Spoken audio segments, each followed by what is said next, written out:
everybody. I am joined with a very special guest tonight. We are joined with Tommy, aka Blitz Transmissions, who he is almost at, what is it, 900 subscribers, man? 800 subscribers? 870 right now. Dude, Yeah. you were close to that 1,000, bro. So if y'all haven't, if you're watching me, you've probably heard of Blitz Transmissions, but if y'all haven't already, go show this guy some love. He puts out content constantly all the time, and it's really entertaining. He does reviews. Well, how about this? I'll let you introduce yourself. Do you want to kind of explain what you do to people who may not know what you do on your channel? Could you repeat that last part for me? Oh yeah, no problem, dude. Tommy has been having some internet issues, so we're just gonna just put that out there. But we're gonna keep rolling with the show. But I was asking you, do you just want to kind of introduce yourself to people who may not know of your channel? Yeah, absolutely. So I'm Tommy. I run Blitz Transmissions. It's called that name because I do an Arc Commander Blitz costume for the 501st Legion. He's one of my favorite clone troopers. I've just been a lifelong Star Wars fan. Star Wars has always been a passion of mine ever since I can remember. My dad was a huge Star Wars fan, and that was always a thing for me. The content I make is just what I want to make as a Star Wars fan. So whether it's collecting or fandom news or current events and topics, I just kind of make whatever I feel like making in the moment. Recently I've been on an anti-bullying kick on the channel. And other than that, I mean, lots of action figure reviews. I try to keep it lighthearted. I try to keep it real on the channel. And honestly, it's been a lot of fun finding other channels similar in size to mine that are of that like-mindedness, and just building a community within the community. It's been a lot of fun. Get Brian out of here, Vote Slave Leia. This gooner over here, dude. I do want to just address chat. Thank you all for joining us tonight. Commander Bly, aka Father Blitz. And so thank you so much for subscribing, man. That means a lot. Thank you, man. We got Jacob, aka Star Wars Collective, in here. Tuesday night Stone Mando live stream for the win. May the dark side be. Thank you, Jacob. I appreciate that, brother. And as always, my boy Troy. Thank you so much, dude. I'm so honored and humbled every time I see y'all send me something, man. It's not necessary. It's just so appreciated, man. Thank you, Troy. R2 Drew 2, what's up, man? Thank you for joining me again, man. Thank you for hanging out with me and Blitz tonight. Father Blitz, I can't do it, man. I got too much to yap about with this guy, man. I can't do it. Can't do it. Oh, also, by the way, Father Blitz, thank you, or Commander Bly, thank you so much for the $2, man. I appreciate that. And Slave Leia, dude, I'm so sorry. I had to do it, man. I was like, I feel bad for Tommy. I know he wanted to at least get to round 2 in that bracket, but I couldn't do it. Whatever. We got Connor in the house. What's up, buddy? Hal Runner. Thank you all so much for joining us tonight. Yeah, thank you. Oh, Connor, thank you so much. Dude, y'all, I'm just very humbled. Thank you so much. Thank you. So I'm going to try to set up my membership and find a way to give back to y'all very soon. Tommy, like I was just kind of talking to you before, man, in the pre-chat. I was just if y'all haven't already, Tommy just put out a video just kind of addressing some things that's been going on amongst the community for a while, and the toxic negativity that there is. Kind of even touched on some toxic positivity. You got to find that balance that does exist too. But if you haven't, after this stream, if you don't mind, go check that out. Like I said, go show his channel some love. But he talked about some things in that video, and we're going to talk about tonight. And we got into the subject of bullying and toxicity amongst in something that's called a hobby, which is literally the definition of something you enjoy.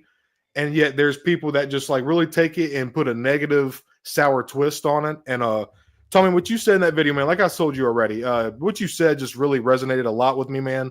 I have no tolerance for bullying. I was a victim to it as a younger child.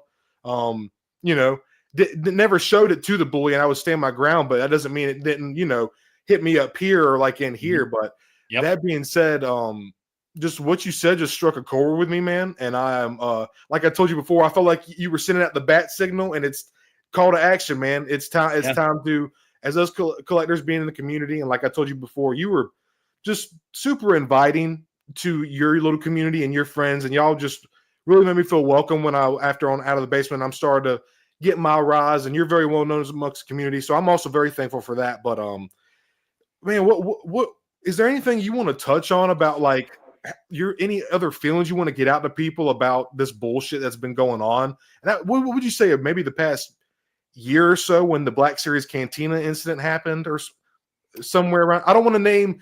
Yeah. I don't know how comfortable you are. I don't want to name too many names or be talking. We're not talking shit. It's truth. It's fucking truth. You know. But what are your feelings, man? Is there anything you want to say or touch on?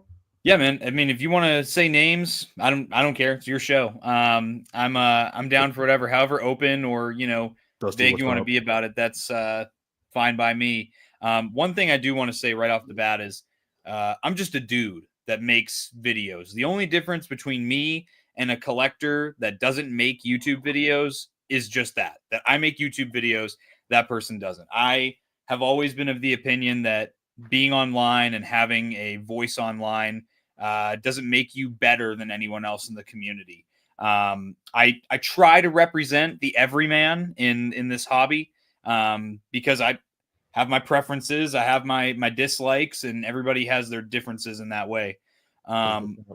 What's really come to the forefront in the last couple weeks, especially for me, was a certain group of voices, a minority of the community, but a very loud one at that, that feels this incessant need to give off this vibe that they're these big, ultra masculine guys that blow smoke literally sometimes and love to belittle and pick on other people and step on people. And then that side of this community came over onto my side of the fence. And I felt the need to make it very clear, not just to myself or my community, but also to my fellow creators and the broader collecting community. This should not be tolerated. One, because we're all adults and we should be beyond that.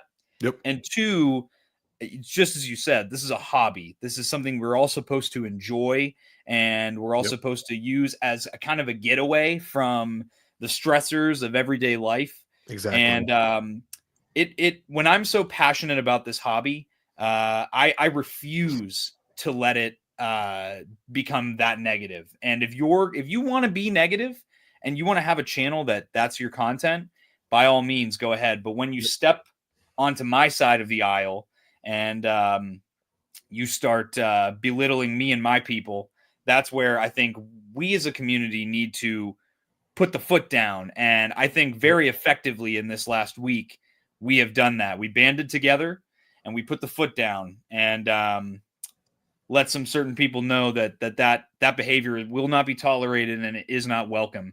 Damn straight. In this, at least in our corner of the internet, Yep. Real quick, I did want to shout out somebody else in Tommy's circle who's been very inviting and welcoming. If you're watching my channel, you probably watched him. If not, check out Hybrid Toy Reviews. He put out a very fun, enlightening video. Really showcasing what exactly was going on, because I was telling Tommy before, I was kind of like, I'm not involved with this shit. If I see something going on, I'll jump in the comments and defend, but I'm not going to get involved, but it's just gotten to a point. I've seen having my channel grow so organically. I've come to see a new side of collecting, man, and it's really just kind of opened my eyes to how much negativity is actually out there. And when I heard about, so somebody was asking earlier, I believe it was Star Wars Collective, real quick, just to touch on it. So about a year ago, Black Series Cantina had a podcast, and they had the Out of the Basement boys on, Nate and Justin, and I think there was something said along the lines, poking fun at another collector, critiquer, whatever he calls himself, the Jersey Maniac, is that his name? Yeah. And I guess he kind of took it as a jab, and he ended up making this whole video and was basically like kind of calling out the OOTB boys, saying, if you're gonna call people out by name and be a man about it, and then proceeds to go on other podcasts and talk shit, and then not even do the very thing he's preaching about, is calling out names. You're such a man and you're talking all this shit. And I'm all about being passionate, Tommy. Like I'm totally fine with critiquing, and like, absolutely, there's nothing wrong with making like, oh well, man, why didn't they do that? That could have been better, But like, it's the way you go about it. And when you go into a review, people are like, well, you can't review something and just like everything. Like, yeah, no shit. But like, if you're going in with the mindset that you're going to hate it, and you're a critiquer, not a reviewer. Critique means to break something, process things down apart and pick them apart and make what could be better about it. When you're reviewing something, you're coming at it with a very neutral, unbiased mindset, pointing out the pros and the cons. Yeah. But then, like Tommy was saying too, there's also that toxic positivity where they're like, "Oh my god, this is great," and then the figure looks like shit, or it doesn't move well, or so, they kind of hype it up for no reason. The true shills, but yet when we support and buy what we like, we get called shills. Yeah. But so it's just, it's honestly really crazy that there is toy collector drama. It's honestly kind of cringe. It's a little fucking crazy to me that it even exists. Especially with how old we all are, Dude, we're all adults, man. Like 20s and up, like it's just, it's on. Hey, what's up, Timbo? Thanks for hanging. Hey, y'all, 16. If you haven't already, hit that like button. I'd so much appreciate it. And go show Blitz Transmission some love after the stream as well. But yeah, Tommy, it's just, dude, like I said, I seen your video and I was like, no, man, me and this dude gotta dig deep. And if he's calling out for other collectors and content creators to come forth and support, I was like, dude, I gotta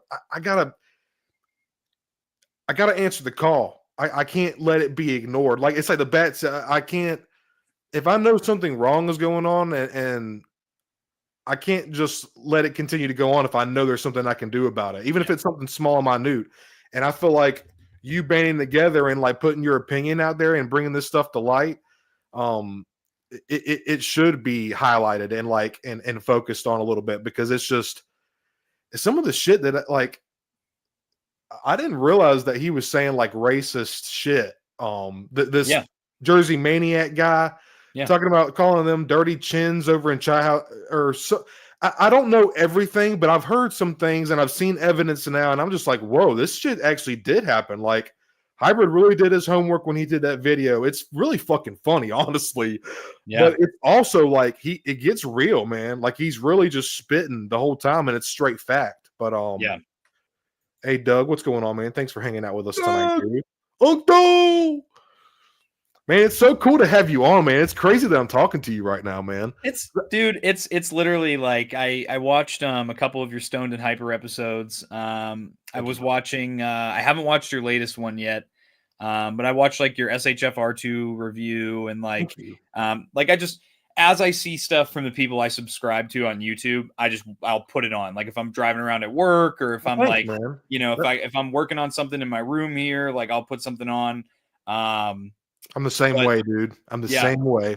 I think something that really, I think we really relate to each other on is, growing up, and you put it very perfectly, and almost in a way that I've never been able to word it before.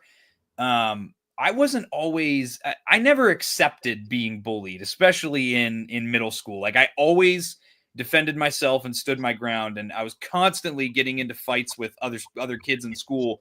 And getting, jumped by other kids in school, middle school, because I was defending the little guy. And that's always been just who I am. Mm-hmm. I get that not everybody's like that, and I don't expect everyone to be like that. Because we all have different personality types, and it's just, what makes, it's the beauty of, individuality. But that's right.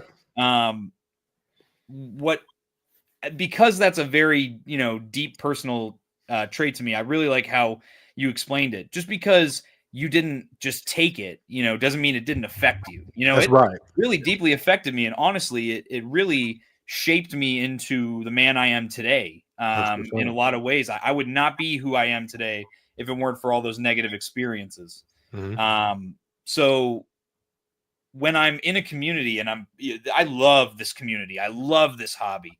And I literally, all the dudes that are in my wedding, I met through this community and this hobby. That's so awesome, man. Yeah. Like, I got to give a shout out to 212 Hunter, Hybrid, Skywalker Hendricks, Commander Cook. All those guys are going to be in my wedding party. That's awesome. Flying in, driving in because of this hobby. And when I see people trying to take the thing that we all collectively love and turn it into something twisted and perverted, that is where it just, and then I think part of it too was I was looking around as this was happening, and I got really frustrated for one of our friends from the Black Series Cantina, because he made a joke on a live stream chat. It got sent to Jersey Maniac. Jersey Maniac made another video.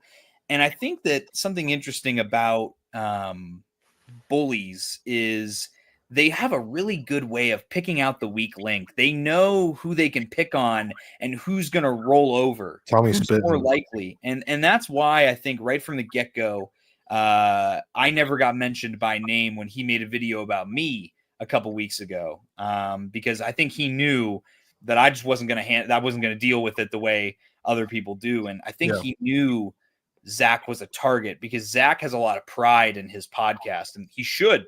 That podcast boasts over 100 Patreon members, and it's the number 7 hobby podcast in the world on Apple Podcasts. That's awesome.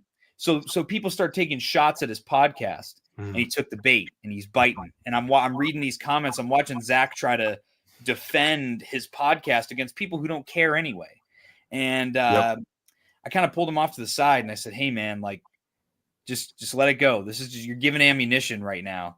And I think that for me was my real turning point, where I was like, no, we're not going to do this. We're not going to play this stupid little middle school game where someone's being a bully, and then all of us know about it, and we just sit there and we look the other way and pretend that it's not happening. Because ever since I was in middle school, that was always something that I dealt with. Was, I would be defending people, and then my friends weren't jumping to my defense. My friends would always just turn the other cheek and, look the other way, because they didn't want to get involved, because they didn't want to get the smoke. It was very, and that's something that, I feel very deeply for. So I think that for me, it was extremely important that I at least make a statement and let my people know, let my inner circle know, we need to be unanimously against this. The more of us that are openly and vocally against this, the exponentially less likely it is that it will prevail. And again, I think we all really succeeded. I think a lot of us really stepped up and made a statement, made our voices heard, and accomplished the goal, which was to just get it out of our circle,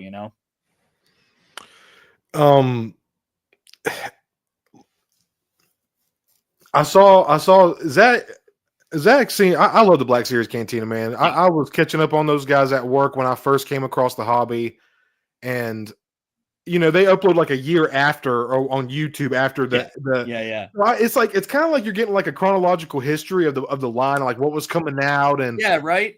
I just Mike Case is cool. He's really like fun and energetic. Zach seems like such a cool, laid back guy. Somebody that you could just like sit at the bar with and just chill, or like whatever, But I seen him come back, and he responded very cordially, but he also kind of put his foot down. But at the same time, sometimes when you apologize when you didn't do anything wrong, I get what he was trying to diffuse the situation. That's why, I said the same thing to him. Yeah. But when you apologize, it insinuates that you did something wrong. I get what he was probably trying. Again, I've never talked one-on-one to Zach, so I don't know him, but like just me thinking how he might be thinking perhaps. And I did not realize that they were number 7 of the hobby podcast. That's kind of wild, man. Yeah. Hey, Troy, I just watched the one with Yak Face too. That was a fun one. Same. Yeah.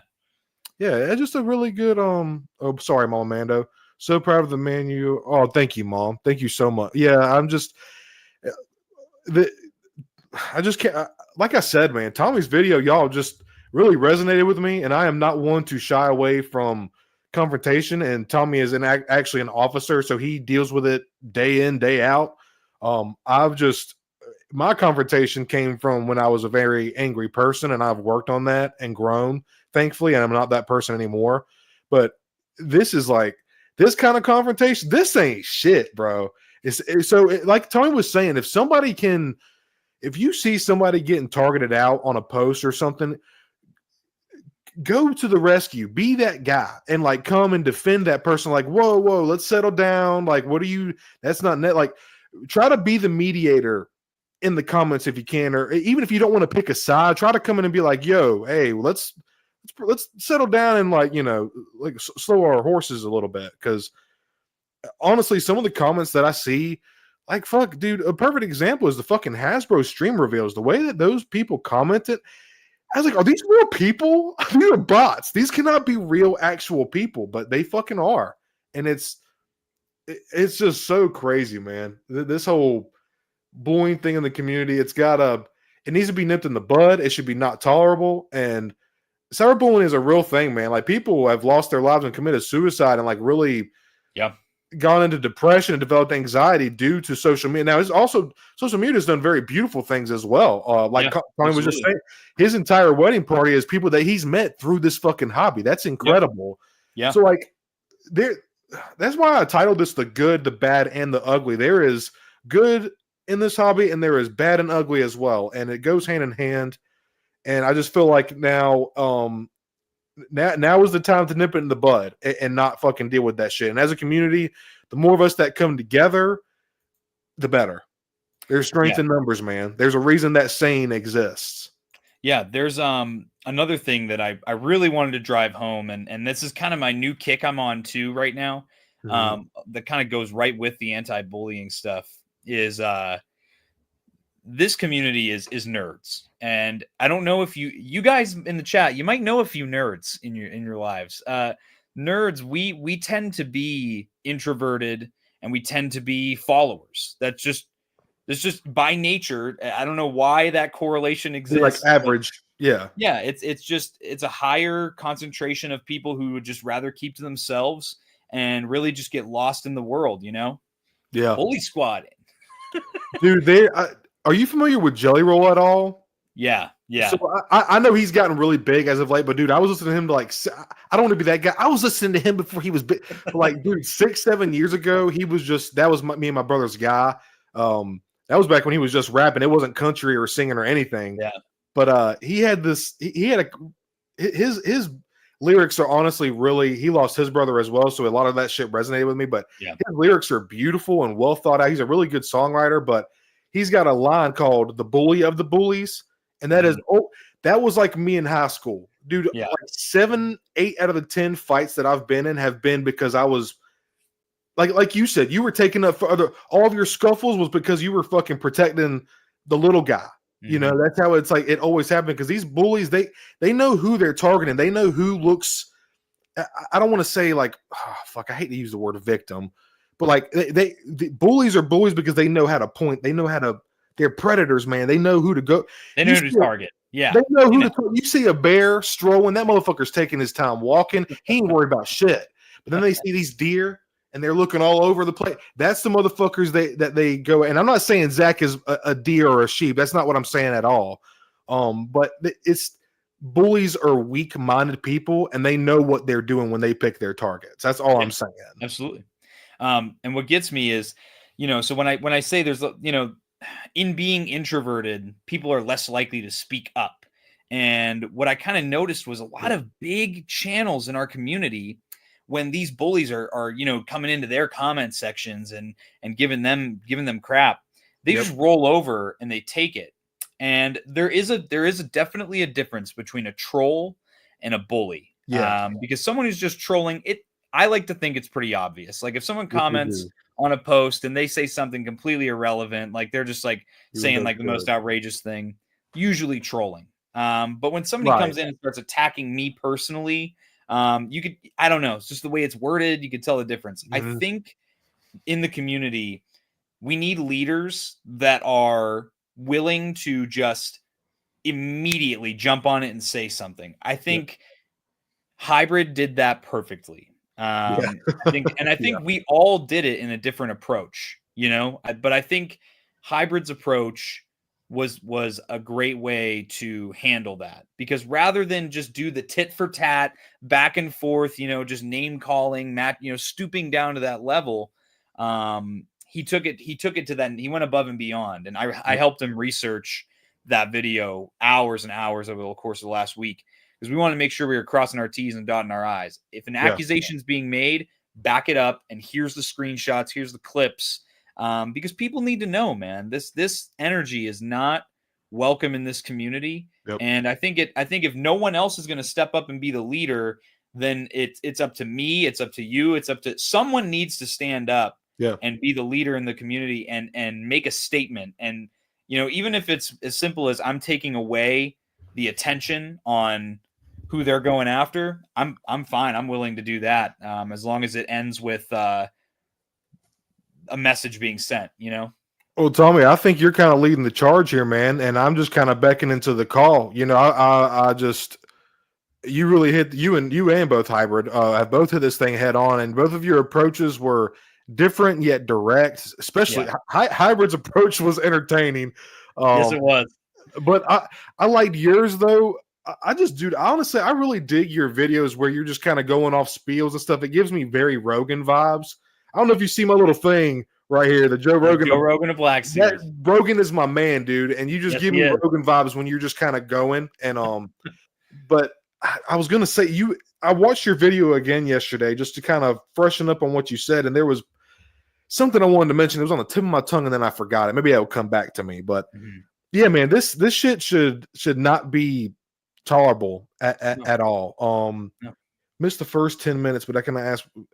So Timbo, about a year ago, Black Series Cantina, Mike and Zach, they had on Nate and Justin, OOTB boys, and they kind of poked fun at the Collector. I don't know if you've heard of him, Timbo, Jersey Maniac. He's kind of known for going on rants and raves about just kind of like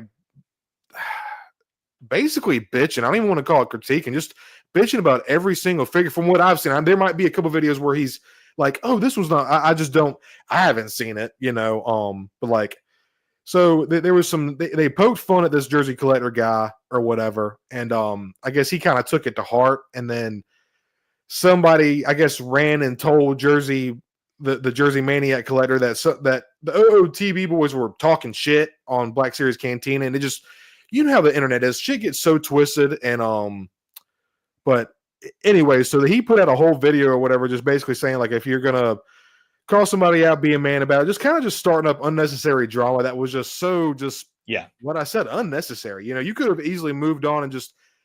Tommy said it earlier, like if your thing, and it's so sad, man, because like the whole negative content thing, like I respect the hustle, I get it, but like it is what it is, man. Yeah, if that's the kind of audience you want to build, that's on you. I just don't think that's a healthy way to mentally or live or be personally, and I'd rather spend my time doing something I fucking enjoy. I think Tommy said it before. I just don't understand why you would obsess and focus on things that you don't like and complain and have all these critiques and yet be surrounded with all this product still. Complain about it, and then the next month or whatever, you're like, oh, wait, my pre-order came in. So then, bro, what the fuck were you even bitching about it for? Like, you bought the motherfucker. You're supporting that you want. Like, literally just kind of like very fucking hypocritical ass statements. And then like, I seen this other thing. I think it was on Hybrids. He went back on. He was on the not 3 a POA pod, whichever podcast it was, and he was saying like how much money he would drop for. He said I would drop a certain amount of money to finish a team. So like, but then a lot of the shit he just said is contradicting. It's like he's just spewing shit just to kind of, I don't know, man. It's just wild to me that what I'm saying is like I get people do it for the content, but it's on. Yeah, you're welcome, Timbo. It's crazy, man. And the fact that Zach got such rebuttal to even just trying to defend himself and everything, and like people talking about the OOTB boys need their bottle and this. I was just like, y'all, are we fucking serious right now? Is this really fucking happening? Like this is like a fucking middle school Call of Duty server right now. Like maybe not that bad, but you get what I'm saying. Yeah. But it's just crazy. No, okay, hold up. I hate to play devil's advocate here, but you can't control any.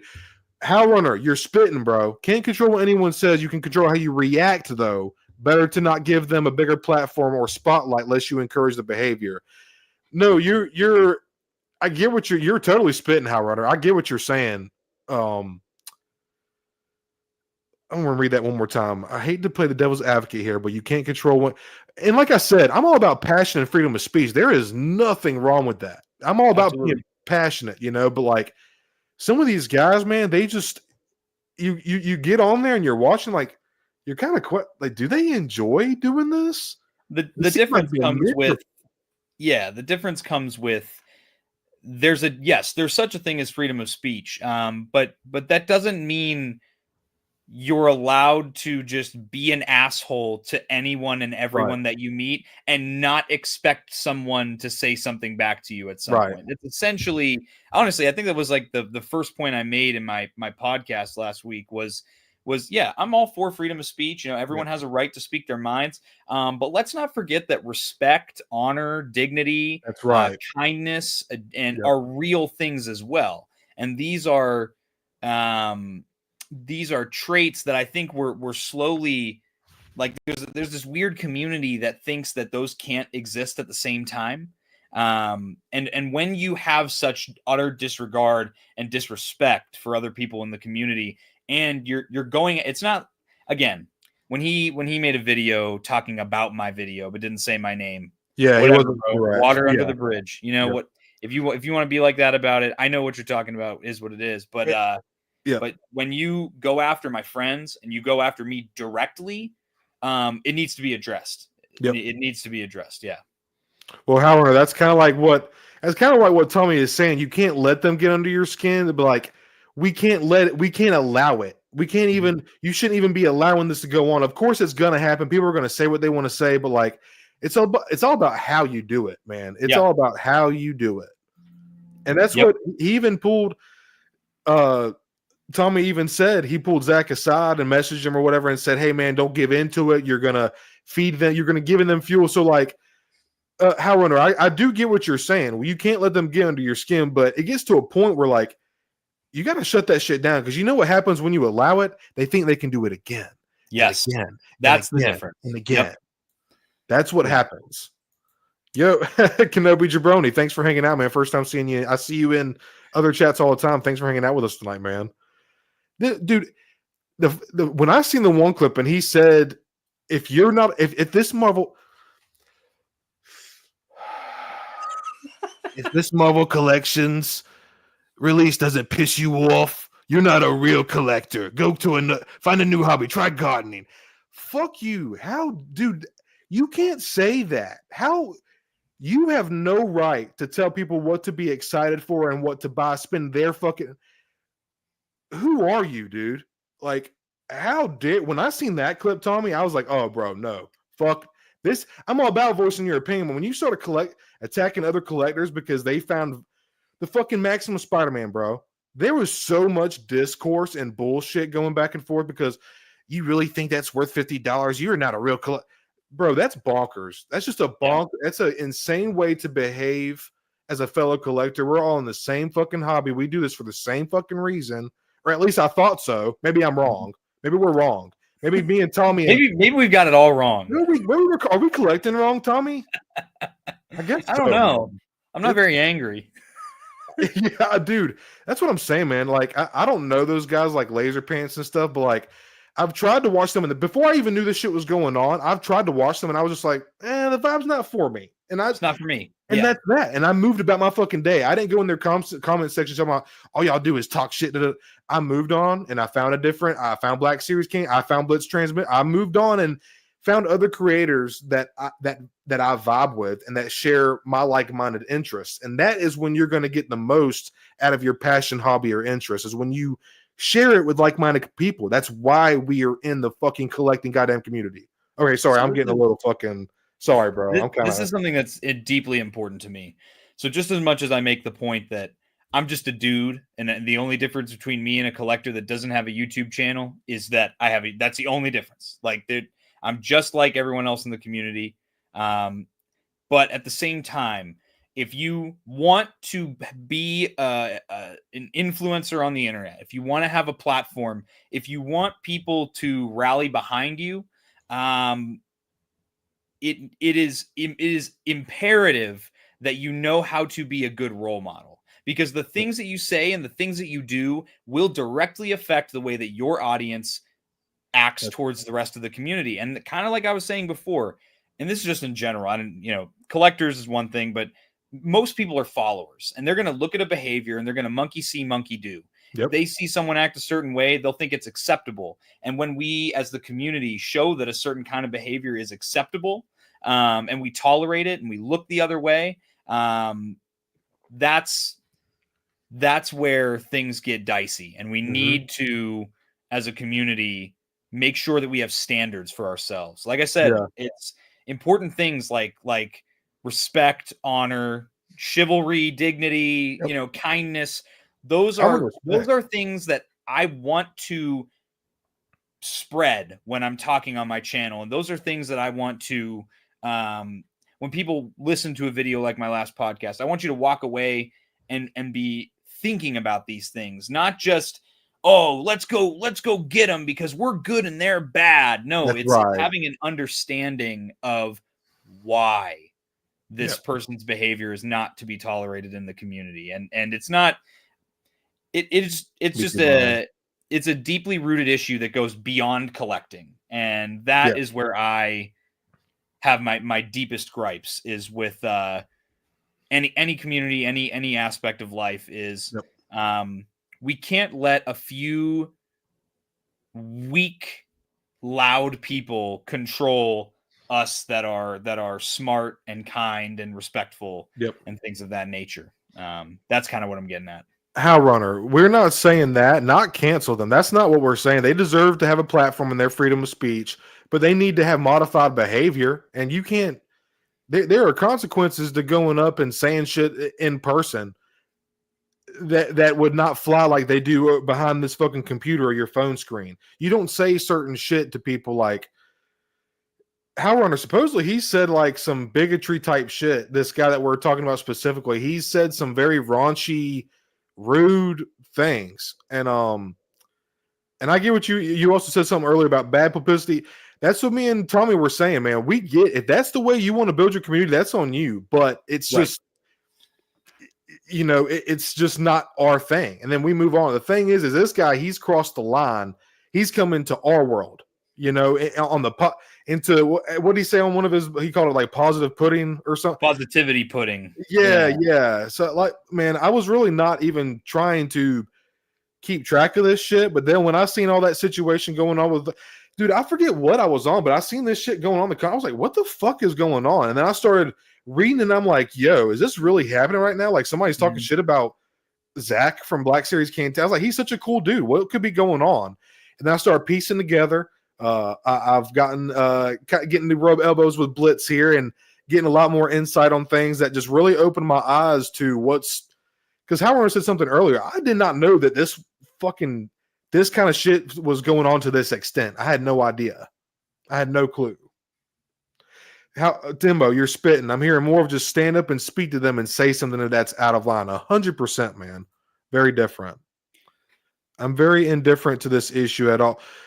Dude, that was me. And there's nothing wrong. If you want to stay indifferent and you want to be in the news, there's nothing wrong. We're not going to judge you for that. But if we want to call out to the people who are willing to put their foot down and let their voice be heard about this issue, because it's been, dude, the thing is, like, the Star Wars fandom in general has always had this fucking toxicity. When the sequels came out, the actors got hate. The fucking the fans, sequel fans got fucking hate. Like, same thing happened with the prequels, man. Star Wars has always had this really negative connotation built within the fan base that's kind of like we've made up ourselves. There's no one that hates or loves Star Wars more than Star Wars fans. Yeah. Seriously. Yeah. I guess to look at where Hal Runner's coming from, I think he's asking a thought-provoking question of, does it really matter? And I think my answer to that would be, you can choose to look at it as, just a couple people, a couple creators that are beefing with each other. However, when you are creating a platform, which is what Maniac was doing, he was actively making content as a call to action to his audience and a broader audience on multiple podcasts, to go after people and insult people and belittle people, for just enjoying the hobby. And again, I mentioned in my podcast episode that there are multiple ways you can choose to handle this. You can block people, you can delete comments, you can report comments, you can report people. Do something rather than nothing, because if you tolerate it or you ignore it, it does actually cause the issue to become worse. Yes, it And does. I think that it's a thin line to walk on. You know, you don't want to be looking for problems. And I think that was the biggest thing with our corner of the community was this dude showed up on our front lawn. It's not like we were going out of our way Right. to have a problem with anybody. This dude showed up in my comment section. He showed up in Zach's comment section, all within the last month, looking for trouble and insulting people, and then doing it in a more vague public way on his own content. Mm-hmm. It's things like that. If he continues to make content like that, that's him. That's on him. But the statement was made that we will not accept that in our bubble over here in this corner of the internet. That kind of behavior will not be tolerated. And again, I said this in my podcast. It's kind of insane that I'm in my mid-20s talking about bullying at like a 5th grade level. And I didn't think that I'd be in my 20s talking about a subject like this. Again, one that I'm very serious about, and is one of my biggest, most passionate things, being anti-bullying. That I didn't think I'd be talking to other adults, most of whom who are older than me, on it at such an elementary level. But I mean, here we are, man. If you don't use it, you lose it, I guess, right? Tommy, I was trying to find that one video on YouTube that he commented on. I think he said you were talking. I forget what video it was, but I seen his comment, and I was like, that was when I first seen his name ever, and I was like, here's one of those people. I didn't think anything of it, and you responded very. You responded. You didn't give any kind of attitude or anything. I wish I was trying to find it, but I couldn't. I couldn't. Yeah, I think it was something like it was my video on the Just Say You're Broke video, where it's like, is it all just corporate greed, or is it also the community overreacting a little bit? And obviously my video must have struck a chord with him, because he commented something like, there are so many problems with your stupid conclusions, I don't even know where to begin. And I just responded, yeah, that's crazy, I didn't ask. And for that to elicit such a reaction as to make multiple videos on your own page about my content, calling it garbage, and spewing all this hate, and that to me, that is you've now stepped over the line. Now you're pissing on my side of the fence. Oh, I need to join your channel membership too soon, Blitz. Ooh, okay. I'm gonna do. I was trying to find. Do you see on? Let me go back. Do you see? Okay, yeah, I was making sure you could see it. I was trying to. Yeah, I can see it on my end. Just to clarify, Howard, these guys, they did not target him out. He crossed onto their territory. Where is it at? It's somewhere on here. I had a lot of comments on this one. Yeah, dude, It might be towards the bottom, because I don't think it has any likes or anything. So I was trying to pull it up real quick. Dude, you did get a lot of wow, man. Shit. Yeah, a lot. I think I answered almost all of them. It was a good topic, man. You brought up a lot of good, valid points in that video too, man. And here's my other thing. If I disagree with people, that I like to have discourse with people. I like to talk, and there it is right there. And y'all look at this. He's replied back to damn near every fucking comment too, man. Yeah. Where was it? Oh yeah, here we go. I don't know if you see that, How Runner. There are so many problems with which that's not even a big deal. That It's not. No. It's not. And Tommy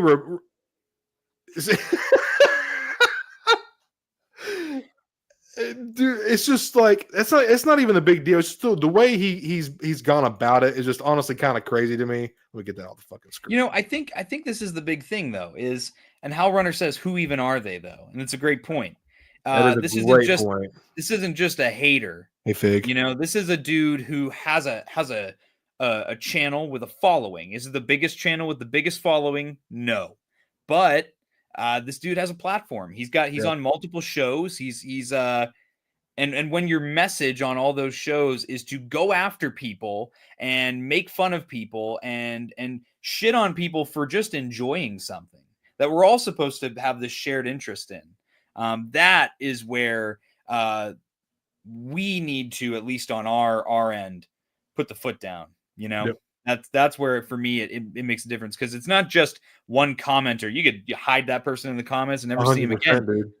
It was the continued follow up, and we kept pushing it and pushing it and pushing it. You know, I will stand my ground. I'll die on this hill when it comes to this particular issue. You know, if you're, I think that's my biggest thing is it's a fellow content creator that was causing all the trouble. You know, like someone up here. You know. How Runner, I do appreciate your like. I always like. There's nothing wrong with looking at it from a different perspective, Definitely. like being the devil's advocate. But see, that's what we're trying to say is you got to look at it like through both lenses and right down the middle. And like these guys are just so far on the other fucking side. It's just ridiculous, man. Yeah. Y'all chat. Y'all have been going off tonight. Thank you all so much for hanging out with me and Tommy tonight. It's so cool to be talking to him, and it's so cool to see y'all. We got up to like 24 in here. That's the most that I've ever had on a live stream. So awesome. That is so cool. Yeah, I shared it around everywhere. On my social. Yeah, man.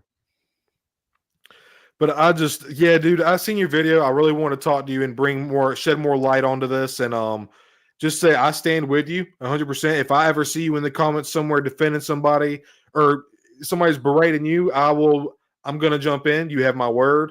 And that goes for anybody else in the community that I don't fucking know as well.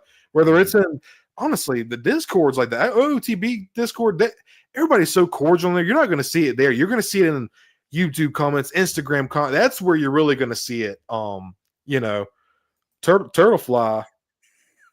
Yeah, that Turtlefly 420. Thank you for hanging out. First time seeing you in chat. That you're spitting. You're spitting. He has no. Yeah, I hate to say it like that. Maybe this is like a character for this guy or something. Like, there's some people have like alter. He said, no, this is him. Didn't he say some kind of fucking sexual joke about one of the women on the Hasbro team? Yeah, it was gross, man. No, this guy is. Hey, thanks, Fig. Thank you, bro.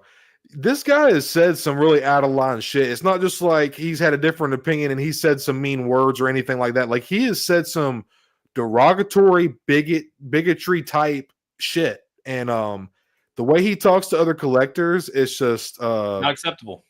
It's absolutely unacceptable. And Tommy taking the charge for this really says something about his fucking character as well. And that's why I felt like I just needed to jump in, man. I needed to jump in and, Another point I really want to make clear here is I think as collectors, I was kind of getting to a point earlier about being introverted and that can come with self-esteem.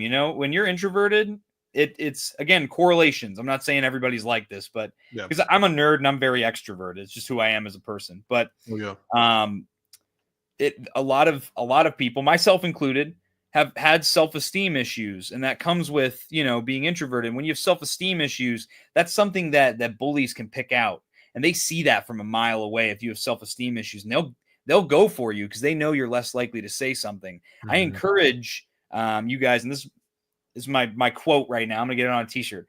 Confronting fear is the destiny of a Jedi. Okay, probably the best line in the entire sequel trilogy. I think for me. What's going on, Brandon? Oh, Hero Collection. Thanks for hanging out, man. I know you probably just seen because Tommy was here, but it's cool to see you in chat, man. Thanks for hanging out, dude. Yeah. I think what's most important to me is I call to people. I beg you to lean into the fear. If you are afraid of defending yourself, if you're afraid of standing up for yourself, I implore you to lean into that fear, because by doing things that you're uncomfortable with, you learn a lot about yourself. Mm-hmm. And again, I encourage my community every day. I encourage everybody, defend the little guy, stick up for yourself, stick up for your community. Right. And they'll have your back just like you have theirs. You'd be surprised. All it takes is one voice to stand up and make a statement. And then all of a sudden, everyone out of nowhere starts coming out of the ground and coming out of the woodwork. And all of a sudden it's a very beautiful thing. And honestly, I got to say through this whole situation that transpired over the last couple of weeks, I was just telling 212 Hunter on the phone today. I feel so confident in how we banded together as a community. And I think we all really grew very closely together because of that experience of seeing a bully in the community and addressing it. It's good too, because I think we handled it in a very mature and adult way. It wasn't like well, he needs to be bullied and name called and picked on just like he did to everybody else. It was we took the higher road. We made a statement as a community that will not be tolerated in this realm. And collecting is a beautiful hobby with a lot of awesome people that are in it. And again, I will say, man, like when I first got into this hobby, I stumbled upon Out of the Basement back in like 2019, 2020. I think I've said that a few times now. And when I was in college, I was at a point in my life, I was grossly overweight for how I, wanted to be. I was very out of shape. I was very sad mentally. My self-esteem was low.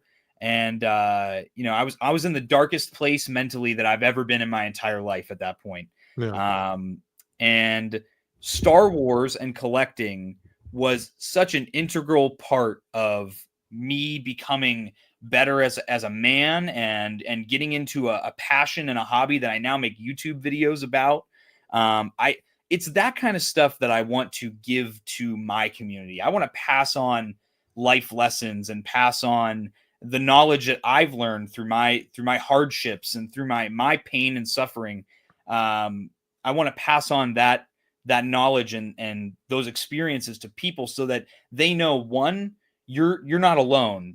Just because I'm sitting here and I got action figures behind me now doesn't mean that I wasn't struggling at one point. Just because I sit here and I'm very confident now about my feelings about stuff on podcasts and videos and you name it, that doesn't mean that I wasn't good at public speaking at one point in my life.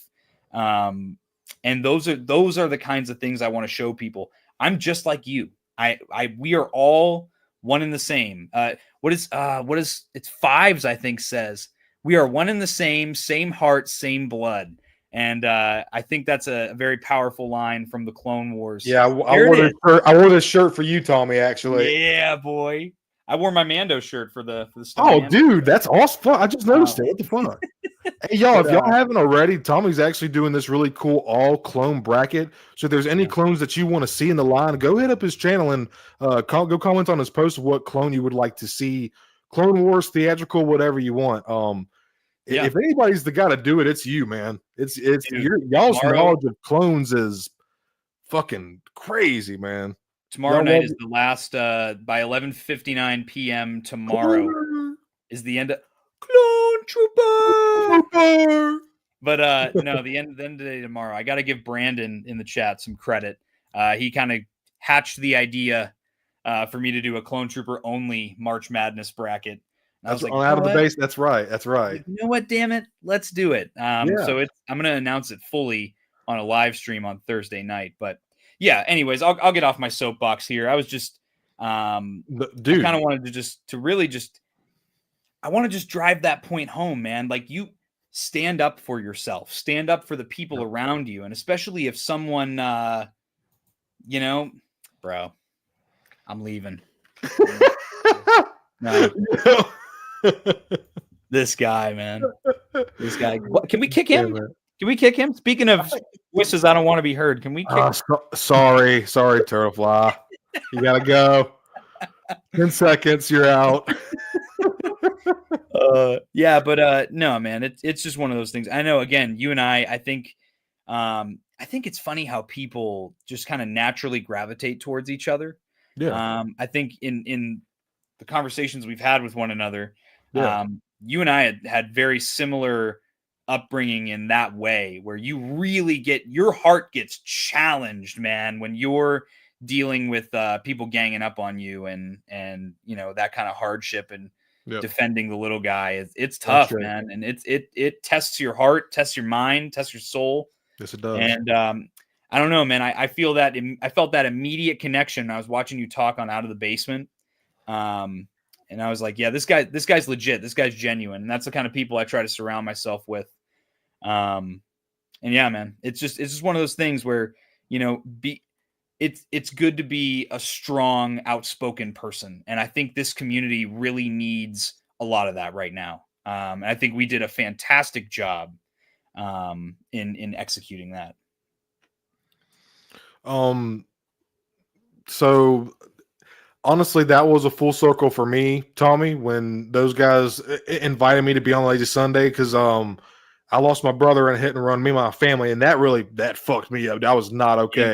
I can't Luckily for my imagine. wife and my good friend, I'm very fortunate to have a good friend and family support system.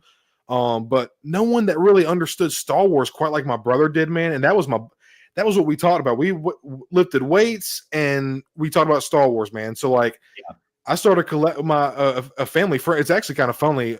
A family friend also named Nate, and I thought it was funny because Nate from Out of the Basement. Yeah.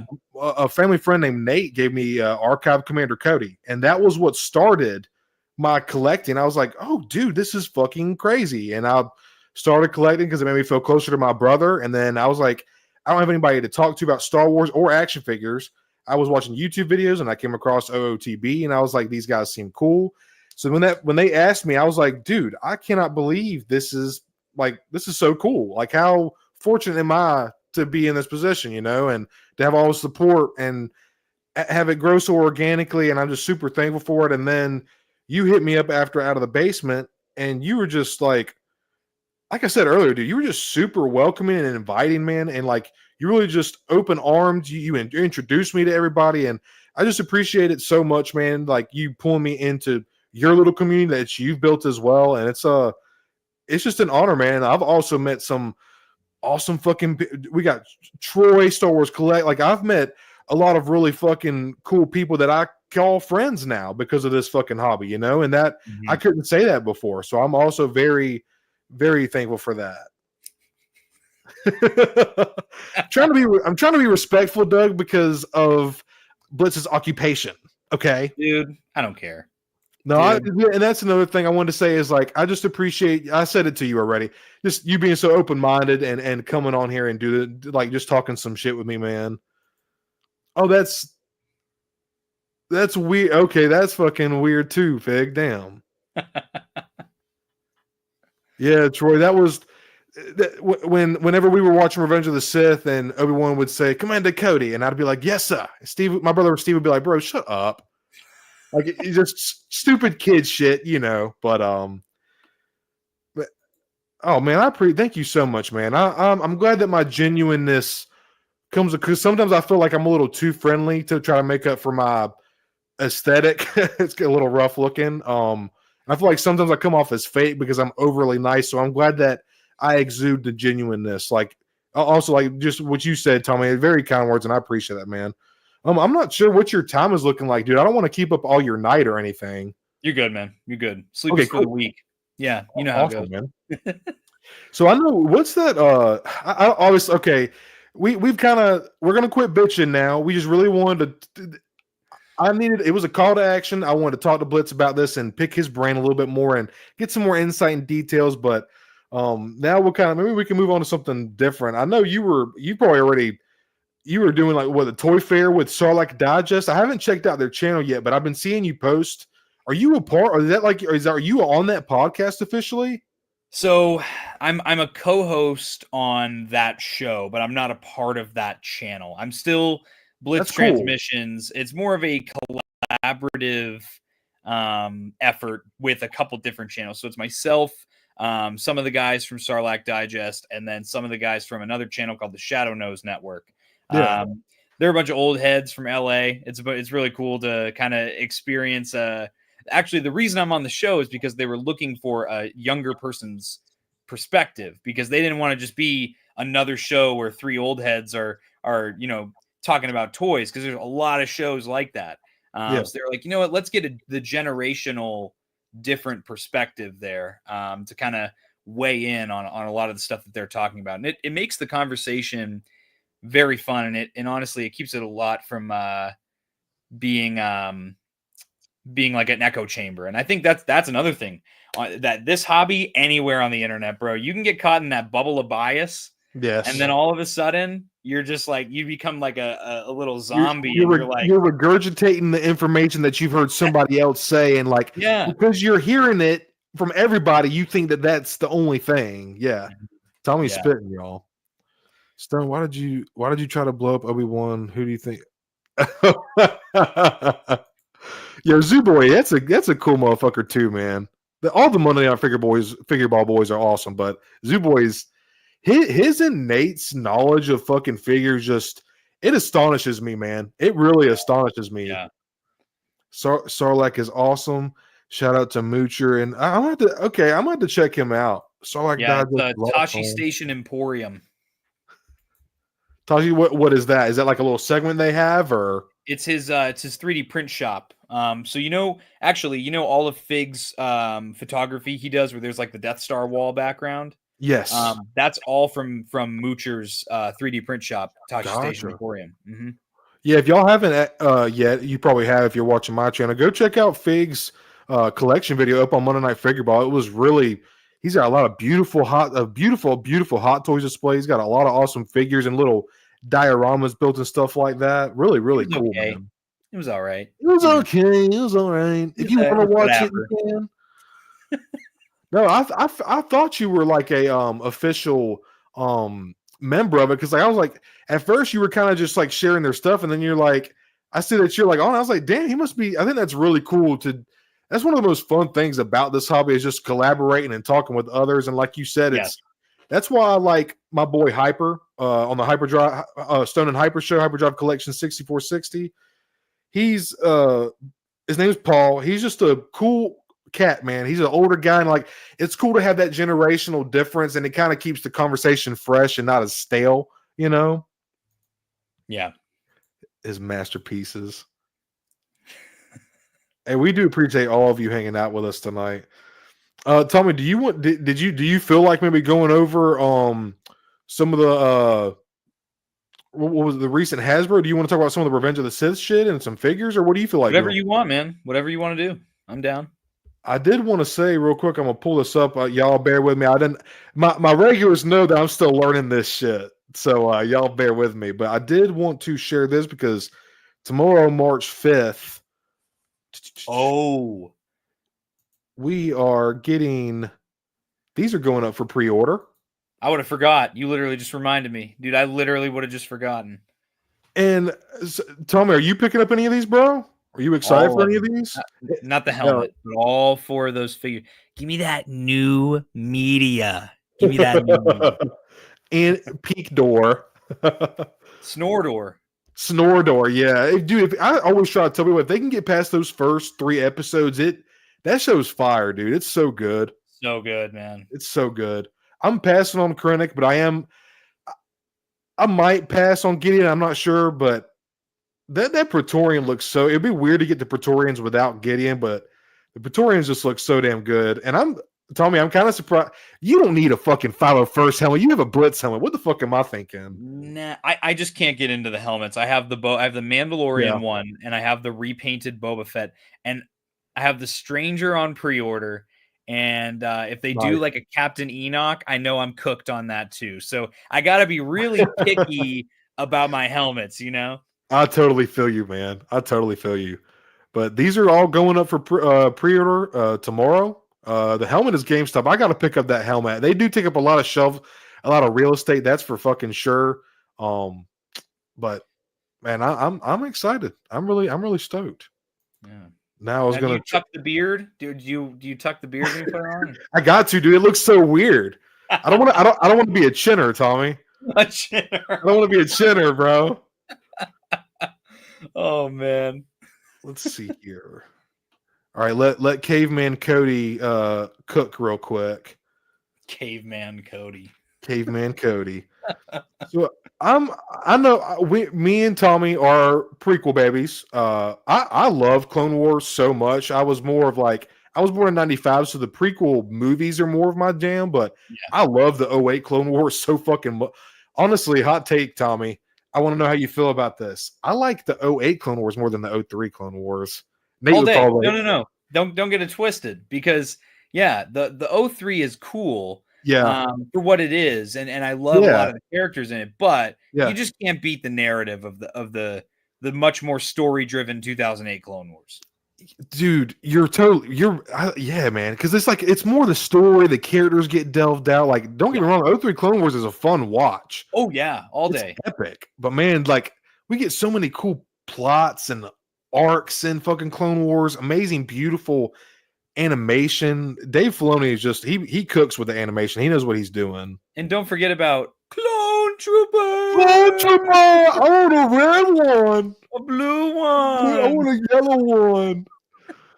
But Tommy, are you picking up any of these Revenge of the Sith cardbacks, bro? Dude, I'm so cooked. I'm in on 2 of each. I think because I got to get one for my Revenge of the Sith shelf behind me. Yes, sir. And then I got to get one to rock on the card because I have the cards for the 08 Clone Wars retro cards and the 03 Clone Wars retro cards. Yeah. I gotta get the Rots retro. You got to, bro. You got to. Mm-hmm. I don't even have Kit in my collection, and I think it's a great way to get some of these figures back out in the line. People were bitching that they're repacks. Let them bitch. I think this is a great way to get this. This figure is going for 45 plus. Oh. I know the lightsaber's not accurate, and he doesn't come with the robe, which is a bummer. But overall, they should have included the robe. That they could have thrown us that. If they could have given R2 the boosters, they could have given Kit the robe. You're spitting, dude. Like, come on, man. Y'all could have threw a robe in that package. Put it on him for Pete's sake. Like, he's the graphic art even has him in the robe, and even in Revenge of the Sith, we don't even see him without it. You know. What gets me too is I do think, and I'll have to check when I get it in hand. I'm pretty sure this Kid Fisto has better paint apps, like additional paint apps on the front of the head than the existing one does. So I'm interested to see. Sweet, yeah. I'm always interested in an updated photo roll. That's for sure. Definitely. I'm gonna pull up this next one. I'm really excited for. Honestly, dude, I've really been looking forward to these Revenge of the Sith repacks. To be quite honest, and I feel like these 3 characters were really good to. Because these R2, Dooku, and Kit have already started to skyrocket, man. And yeah, especially R2 for how recently he came out. It's crazy, dude. It is. It's insane.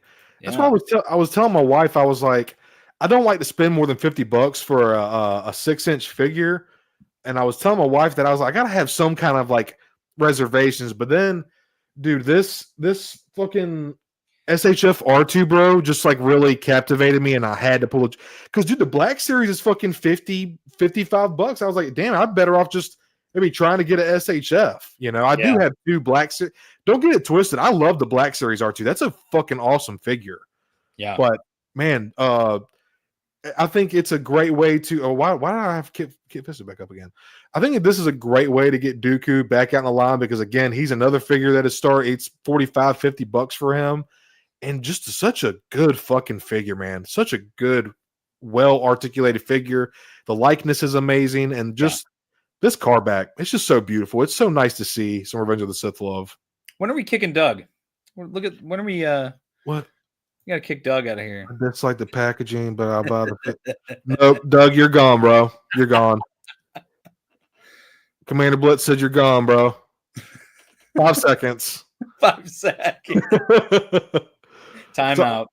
Sorry, I try to catch up with chat too. I like that y'all feel involved. I want a yellow one, a blue one. Big says 03 is more fun than 08. Sorry, y'all. I'm trying to catch. I'm talking Tommy's head off, and I'm trying to. I just love talking with the chat because I like to make y'all feel a part of the conversation. Absolutely. Packaging is sweet, Turtlefly. Oh God, I'm so excited, dude. I like what Nate was saying when you were on. I had to catch that on the replay. I was so bummed. But he was like, "This is like our Kenner card back." Yeah, it is. I thought he was really spitting when he said that. I was like, dude, he's kind of right though. Yeah. Like, I remember seeing this on the pegs when I was little, man. Like, it's really cool to see it again. It just feels good. Yeah, yeah, that's how I felt about the 08 Clone Wars ones too. When those came out back in like 2021, I was like, oh, I need every single one of those. Like, there is no question about that. That callback, the packaging, man, they know what the fuck they're doing. Mm-hmm. No robe is whack, but they got to save the robes for new me think. Yeah, you're right, bro. What you got to do is you got to buy an Acolyte figure to get the robe so you can put it on the Kit Fisto. There you That's what go. it's build a robe. That's how you do Build it. a robe. Exactly. Let's pull up R2 real quick because honestly, I'm really excited for R2. It was really cool to see that he had the jet boosters. Where you at, R2? Here we go. Really cool to see this, man, because we did get the jet boosters on R4, and that was everybody was like, "Oh, do the struts come out? Can you mix match them?" And it was a separate sculpt, different sculpt. So it's really cool. We knew it was a matter of time we were going to get R2. So again, I know Tommy already said he's in on. I'm getting 2 of these. Absolutely. You got to have him in the air on the shelf, bro, and on card. You got to. Yeah, it's tough. I mean, in R2 especially, he's in every movie. So you gotta every time an R2 comes out, I'm grabbing another one. You know, Tommy, R2 and C-3PO, as I've gotten older, have become some of my favorite characters, other than like Maul and Qui-Gon, of course. Those are my boys. But R2 and 3PO are the first 2 characters we see in ever. That opening of 77 or New Hope, whatever you call it, and the first 2 characters we see is 3PO and R2. And it just sticks with me to this day, man. Yeah. Mom, thank you for the super chat. Love you. I mean, I gotta give that to Tommy. Build a robe, that shit. Yeah. You gotta buy the Acolyte. Unc Fig. Hell yeah, dude. Yes, sir. What time does the pre-order start? I believe it's 1 o'clock, Sam. I'm pretty sure it's 1. Yeah, 1 o'clock Eastern time. Hell yeah. Doug grew up with 12-inch Star Wars and G.I. Joe figures. Oh, damn it. Old head, man. We gotta respect the old heads. They're old for a reason, bro. Doug grew up with warm toys, not hot toys, you know, they had back in the day. Yo, warm toys. You don't know the origins. Now, Tommy, I imagine you're pretty excited for this one too, bro. Oh, dude, anything. Literally, I have a whole shelf on my display just for Andor. So, you know, Awesome. anything Andor I'm in on. And I was so happy to see how dope this helmet looks, man. This guy, he was going to be helmet on probably regardless because I have enough, you know, Andors on my Andor shelf already. But yeah, man, this looks sick, dude. Yeah, definitely. I'm with you on that, bro. Definitely a helmet on figure for me as well. Look how good that looks. The hoses coming from it looks so good. And I like what they did with the harness too, with that soft plastic, like just going through the legs. I feel like that's just, I don't know. It just looks so good, man. Looks like it's got some decent deep cut hinges. I'm excited, man. It's good. And honestly, you're getting a Cassian and a troop builder, so that's pretty cool. And he has a holster. Oh man, and he's got a holster. And he's got a holster. Fig, thank you. That very, very generous, man. I appreciate you so very much, Fig. Thank you, brother. Thanks for hanging out, man. Yeah. Hell, 1 beer, 2 what? 2 beer. 2 beer, dude. That was good. Fuck, that was good. That was good, bro. That was so good. But yeah, super. I can have Boss Nass do it too, you know. Bro, you got a good Boss Nass. You suck it in 1 beer. You suck it in 2 beer. To the planet go. And the Unabongo. You said take a Unabongo. Dude, the only one I got is Watto and Sidious. Those are the only ones I can't do a Yoda or a Chewie. Dude. I got Watto and Sidious. That's it. Fun fact, back in the day when I was a kid, I used to put extreme effort into when I was playing with my Star Wars toys. This is going to be the dumbest shit you've ever heard. When I played with my Clone Wars action figures, and I would try so hard to emulate the voice of every character. So I would be trying so hard to, and I would like say the same sentence 6 times over while I was playing till I got it like exactly how the character would say it in the show. Action. Yeah. Literally, I would be like, "Oh, cut, retake, dude. We're doing that again." Funny story: when me and my brother and my mom was living with my grandparents when we were kids, we were playing. And I was Django, and he was I forget what Jedi he was playing. I remember it like yesterday, bro, almost. And I was like doing my little voice. I was like, "Commander, we have to get to the high ground." And then my mom came in and asked us what we wanted for dinner. And in the voice, I was like, "Macaroni." Like it's still in character. I was like, oh god, my brother looked at me so judgy, bro. He's like, dude, we're not playing anymore. I was like kind of embarrassed. I was like, fuck. I was hella embarrassed, bro. I was like, what am I doing? Dude. Fucking nerds. Fucking nerd. Oh, dude, I love it. I love it. Yeah, I always was like acting stuff out or singing it or doing voice acting, and like when I was a kid, it was stupid. Like just that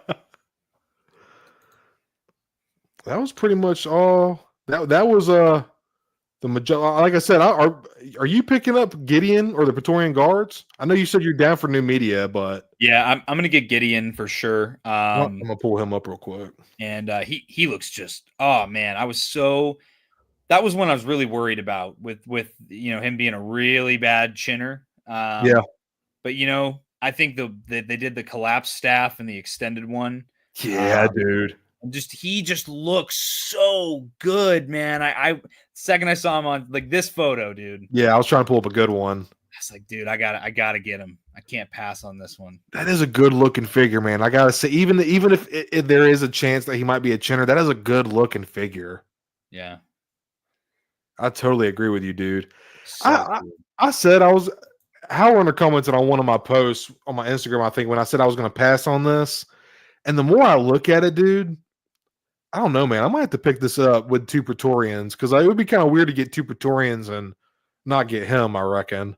Yeah, I'm like debating, dude. I got the Zoo Boy thing going on, bro.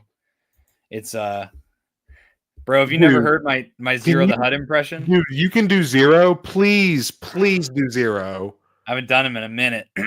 Take your time. Take your time. Mama, I was double crossed by Count Dooku. Mama, I promise I need a speeder. I'm with the Stone Mandalorian on the street. Dude, that is beautiful. That is fucking perfect. I can't believe it.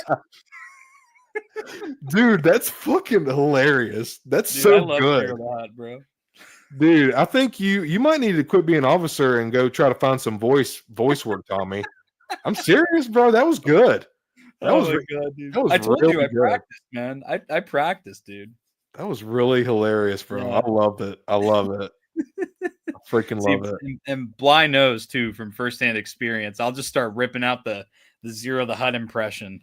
Yeah, Dude, hell, like I said, the only one I got, I just so happen to have a chance cube here. Blue, the boy. Red, the mother. What do you think you are, some kind of Jedi waving your hand around like that? That's all I can do. Little Annie. Little Annie. Little Annie? Oh, Nubian. You were always in character, whether it was dinosaurs, cowboys, Star Wars, or Crocodile Steve. Thank you. Dude, Thank you. You telling everybody my business. I'm a real nerd. We had the same childhood, dude. It was Crocodile Hunter, dinosaurs, animals, Star Wars, like all the same stuff, dude. Yeah, bro. I think me and you have quite a lot in common. Like you said earlier, I think, when you just kind of gel and gravitate towards somebody, it just happens real naturally, Yeah, man. It's really fun. Thankful to be a part of this fucking community with y'all, man. Yeah. We used to make holes in the ground and put sugar in them to make ants come. And then we would put the true bad guys. That is some intense fucking. That's some Indiana Jones Crystal Skull shit, Fig. Dude, you're taking toy play to a whole nother level, bro. I love it. I love it. Stones, you better get them. It's technically a stone. Damn it. You know what, Troy? I think you're spitting, bro. I think you're spitting. So, Mama Mando, what's a chinner? So, Mom, basically, I wish I had you know what? I think I do. This is not a good example because this figure is so fucking good. It's kind of hard to see. Nah, this one ain't gonna go. So, Mom, basically, a chinner is a figure that has a removable helmet, but like when you put it on, you can see a bit of the chin when it's on. That's what a chinner is, and it just looks really goofy when people are trying to take pictures or do certain poses. It just looks a little goofy, and it kind of ruins the effect of the realism, which is what the Black Series is going for, like a definitive real version. So that is what a chinner is, Mom. Dude, comrade, it was fucking beautiful. Dave, sign this motherfucker, bro. Dave Filoni, we gotta get Dave Filoni hooked up with BLITZ, bro. This dude's like 7 of your characters, man. Oh, dude. Troy, hey, you got a Jar Jar, bro? Oh no, I wish I could do Jar Jar well though. I would. A Jedi? Me's not a Jedi. Yeah, buddy. Yo, this is fucking crazy.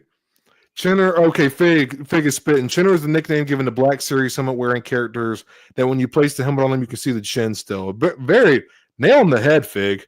When is that in the Webster dictionary? You just copy and paste that? That's what, yeah, copy and paster. Wow, Fig. Can't even make your own sentences, bro. Copy and paste then. Cobra Commander, freaking giant ants. Solid Duke. All right, Tommy, I'm sorry, bro. I'm putting you to work. I'm sorry, man. Your swords, please. We don't want to make a mess in front of the Chancellor. Dude, that's so fucking good. Honestly, like I'm not even joking around. That is really fucking good. Dude, I'm telling you, I would watch the scenes over and over and over again. Literally, I'd watch like Obi-Wan be, in Attack of the Clones, he's hung up and yeah, and he goes, "This is madness." Dude, that's so fucking good, Tommy. Fuck, man. Tommy, that was better than the actor that played him in the Clone Wars. Dude. Tommy, have you ever watched the behind-the-scenes footage of Phantom Menace when the guy that voices Sebulba is doing the voice? No, I don't think. Maybe I haven't seen that clip. Bro, it's so fucking good. I wonder if I can pull it up on YouTube real quick. It's so fucking good, bro. It's amazing. That's Share wild. screen. Here, Gen X Brian just bought you the Moff Gideon figure. Wait, what? Gen X Brian just bought you the Moff Gideon figure in the chat. Oh man, dude, y'all, I'm just God, man. Thank you, dude. Thank you, Brian. I appreciate you, buddy. Get them off. I got you now, Blitz. Damn, man. Thank you so much, Brian. I appreciate that, dude. Thank you. What? It's in the Jersey Mike Stationery. No. Oh my goodness. Y'all are a trip, chat. Y'all are a fucking trip. All right, what the fuck am I doing? I'm trying to fucking am I sharing? Okay, I'm on YouTube. Yeah, you're on YouTube, right? I told you I'm a caveman, bro. I'm a fucking caveman. Try to see if I can behind the scenes of TPM. Maybe if you put Star Wars 99, it'll yeah, that's what I should have done that. I'm such a fucking idiot. You've already watched it too, so you know it's in the hell yeah, dude. I just want to pull it up real. It's so good. I think you would really get a kick out of it, man. Is it gonna pause? All right, y'all. Caveman Cody here. Y'all deal with me. I really want to find that part where he's doing the voice for Sebulba, dude. He's so like in the moment, and the way he's delivering the line, it's just, oh, it's so good. Oh, Poodoo, it's so good, bro. Oh man, I don't know if I want to be. I don't want to keep up too much time. Where is it at? It must not be this one. This is only 8 minutes. This must not be like the full version. If you're ever bored one day though, Tommy, and look up the fucking TPM behind the scenes, dude, and it's so extremely entertaining. I'll have to check it out. Tommy, I think I get a lot of support from everybody. I'm not saying anything because but y'all are on a roll tonight, man. Get a coffee and a donut. I told Tommy I was gonna, when we go to, that's something we can talk about real quick because I would like to pick your brain about that because you've been is ICC or that Tennessee con or whatever. That one con in Tennessee. That's the one, it's funny you say that though, Troy. Thank you for the super chat. I told Tommy that I was gonna have to buy him a donut at some point if we had the chance. So that's funny, dude. But real quick, like I said, I don't want to keep up all your night, Tommy. I really do appreciate you spending your night with me, dude, and just talking to me. I'm having a blast. This is literally as long as you're good to go. That's all okay. I mean, that makes me happy. I'm happy to hear, dude. I had major FOMO when I was watching all of y'all's vlogs last year, bro. I was like, it made my heart happy to see y'all having such a good time. And I was like, man, these guys really like they are really involved with one another. And like Star Wars has got that beautiful part of the fandom where that's when you get real tight knit with close friends and people. But can you tell me about when was last year your first ICC? It was, yeah. So I wasn't able to go in 2023 because I got hired at my job for like a month, less than a month before. So I was like in the midst of training. You can't really skip training. Yeah. So I just had to skip that year. And 2024 last year was my first time. And the one word I could describe ICC Con with would be magical. Really, we started this stream tonight. We were talking about, this is such a special hobby. This is such a special community. You don't feel that more than when you're at ICC Con, because it is just nothing but laughs and fun and magic. And everyone feels like you're 10 years old again, walking through Toys R Us. Like I can't even explain it. Like I literally felt like I was a 10-year-old in an adult's body. That's like awesome. and everyone else was too. You'd see someone like I saw Justin with his GoPro like 20 feet away, and it was both immediately like oh my God, it's so good to finally meet you, like, blah blah blah, and you get to, and everyone just hangs out. Everyone's just having a good time. The party never ends. If you want to go home and go to sleep, go home and go to sleep. If you want to go drink it up with the boys till 4 a.m., you could do that too. And everyone's ready to get right back in the saddle the next day. That's awesome. It is like so surreal. You get to see like the rarest Star Wars toys to ever exist in just sitting in a hotel room. And you're like, I've never seen this action figure in person before. And this is one that came out when I was a kid. You get to like, they're like, yeah, go ahead. You can hold it. You can look at it. You want to buy it? Like, it's like, hell yeah. It's this, I can't wait for you and so many other people to experience this convention for the first time, because my dad, my brother, and I, 3 different generations of Star Wars fans, we all got to feel like a 10-year-old kid again at the same time. And that was like just the most magical experience I've honestly ever had when it comes to Star Wars. And I could go on and on and on talking about what a great show Michael Havens puts on.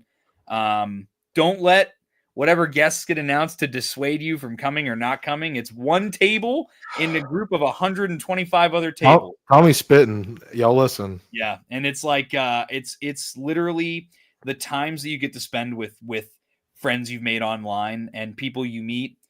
I have yet to meet a single person who I've met online in person at ICCC that we don't immediately click. It has brought us all so much closer together as a group of friends, and it's great. And it honestly, it made my father feel so much like a child that he went to fly an ARC 170 down the hallway and he tore his hamstring. That's the skibbity knee. That's the skibby. Yeah. Oh man. Yeah. Have you heard the story? Dude, I see y'all reference it all the time. I didn't even know what the fuck skibbity was until like fucking 6 months ago, bro. I was like, I have 2 nephews and a niece. Yeah. And I was just coming around them and I was like, Skibbity Ohio Res. And they just look at me and laugh, the embarrassing uncle. But I haven't totally heard the story. I just know the reference behind it. I know it happened at ICC. If you want, I can tell it. Spit, bro. You go. Floor's yours, bro. So it was the Saturday night. So on the Saturday night is the last night they do the room sales. And if you go into ICCC, do not miss the room sales. They are probably the most special part of the whole con. Okay. You go in the elevator and there's a friggin' list where people put their room numbers and go, I'm selling Star Wars toys. Come to my room. I have free beer and Star Wars toys. Come to my room and get a beer, and you don't even have to buy a toy.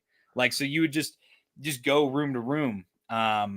And so it was me, my dad, my brother, 212th Hunter, Hybrid, Zoo Boy, Hendrix, and Cook, I want to say. We're walking around. Hunter had just found like a grail he was looking for, which was the Tiger Shark Republic gunship from 03 Clone Wars. it was that design on an ARC 170 from like 2005. Okay. Oh, fuck yeah, dude. So he found it for like $60, almost complete. Yeah. And which is crazy. So it has almost like a pistol grip on it, so you could fly it around, right? Yeah, dude. Okay. So everyone is like down the hall, like on the complete, it's like probably like 50 plus feet, they're away. And I turn around, I'm like, where's my dad, my brother, and Hunter? And they're like, oh, they're messing around with Hunter's like ARC 170, because I think they were trying to figure out where the torpedoes go in or something like that. Yeah. So I walk back over. I'm like, hey guys, like, come on, let's get to the next one here. And my dad grabs the ARC 170 and he goes, watch this. He starts sprinting down the hallway and he's going, wee! This ARC 170 flying it down. And he goes to stop where where Zoo Boy and my brother and Hybrid and all them are at the other end of the hall. And I watched his knee like bend backwards, like hyperextend. And he just collapses to the ground, and the ARC 170 explodes into like 17 pieces. So like me and Hunter are on one end of the hall, and we just go, "Oh, haha!" And everyone else at the end of the hall is like kind of laughing, like because my dad would totally like do something like that as a joke. Yeah. So we're like, is he playing right now? So we all go over, and he's just laying there on the ground, like he's like awake, but he's just laying there. We're like, Dad, are you actually okay?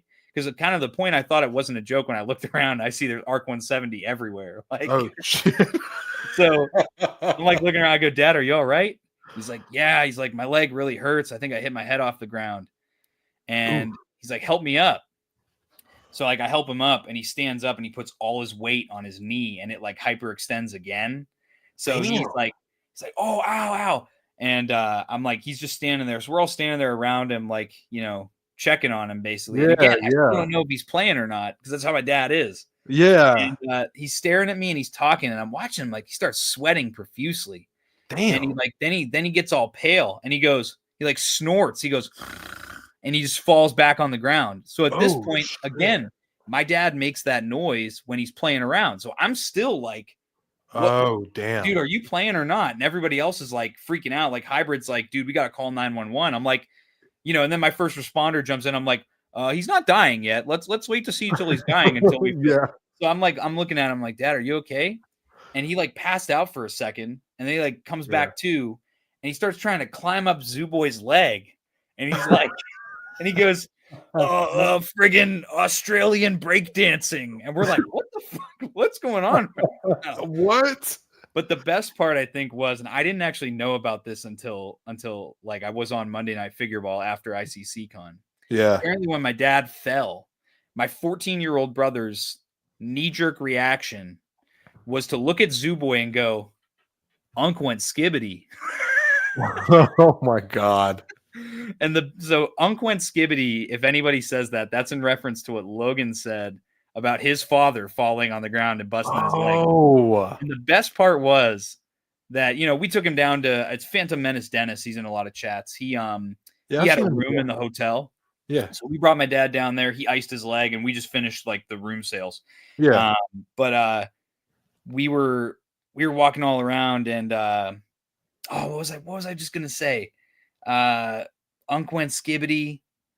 Y'all are walking down.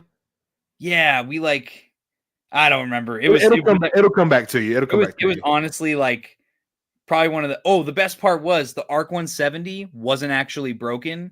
It's a kid's toy. So all the parts that were meant to separated. Good. When he smashed it on the ground by accident. And so we were like, oh, my dad's got a broken leg, but Hunter's ARC 170's okay, right?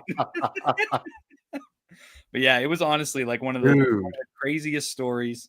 And then, of course, we get him to the room. I'm like, Dad, you need, give me a call if you need anything. If you feel like we need to drive you back to the Airbnb, like whatever.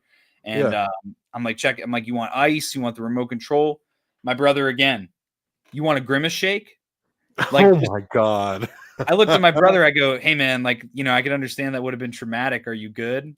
And he's like, no, man, I'm good. He's like, Uncle went skibbity. Oh my God, dude. How old is your brother? 14. That makes the story even better, dude. That is hilarious, man. Dude, It is a legendary story that I wish someone would have gotten on camera. Yeah. See, and that's like that is one moment that you all remember from that con. That's y'all that connects y'all in a weird, funny way, man. That's one of the many good memories that y'all. I'm Commander Blah. I'm glad you're okay now, man. That's a bummer, dude. By the way, Troy, I like that Rage Against the Machine reference. Pistol Grip pump on my lap at all times. That's a good song, man.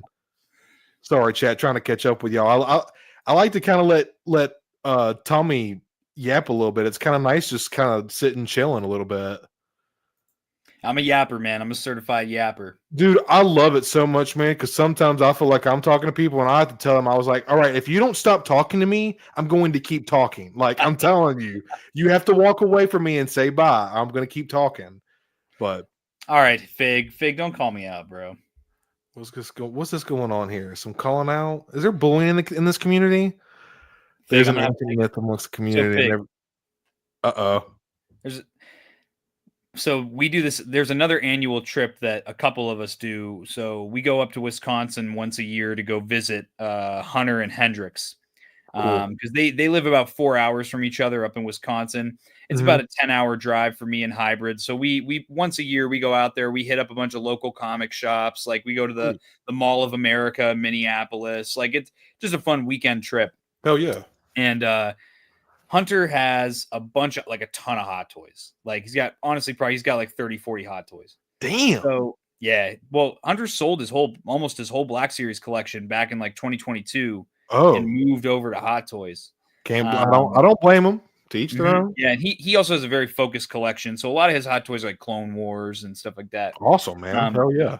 But he doesn't know how to pose his Hot Toys. I'll say that. So I'm sitting there. I take a lot of pride in how I pose my figures. So I'm sitting there and I'm like, yeah, man, like I'll repose all your Hot Toys in this cabinet here. It was almost like a DTOF, but like part of an entertainment center, you know? Gotcha. Yeah. So I'm reposing them and I go to grab one off the back of the shelf and it got stuck on the one in front of it. Then an avalanche of 7 Hot Toys comes down onto the ground. One of them swings down and starts knocking down all the ones on the shelf below it. You got like 15 Hot Toys just all laying all over the place.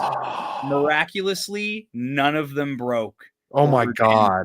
And I sat there. I was like, dude, that's the most expensive mistake I almost made right there. That was no shit, bro. But I still reposted his figures. You would have felt so bad. I'm so glad nothing happened.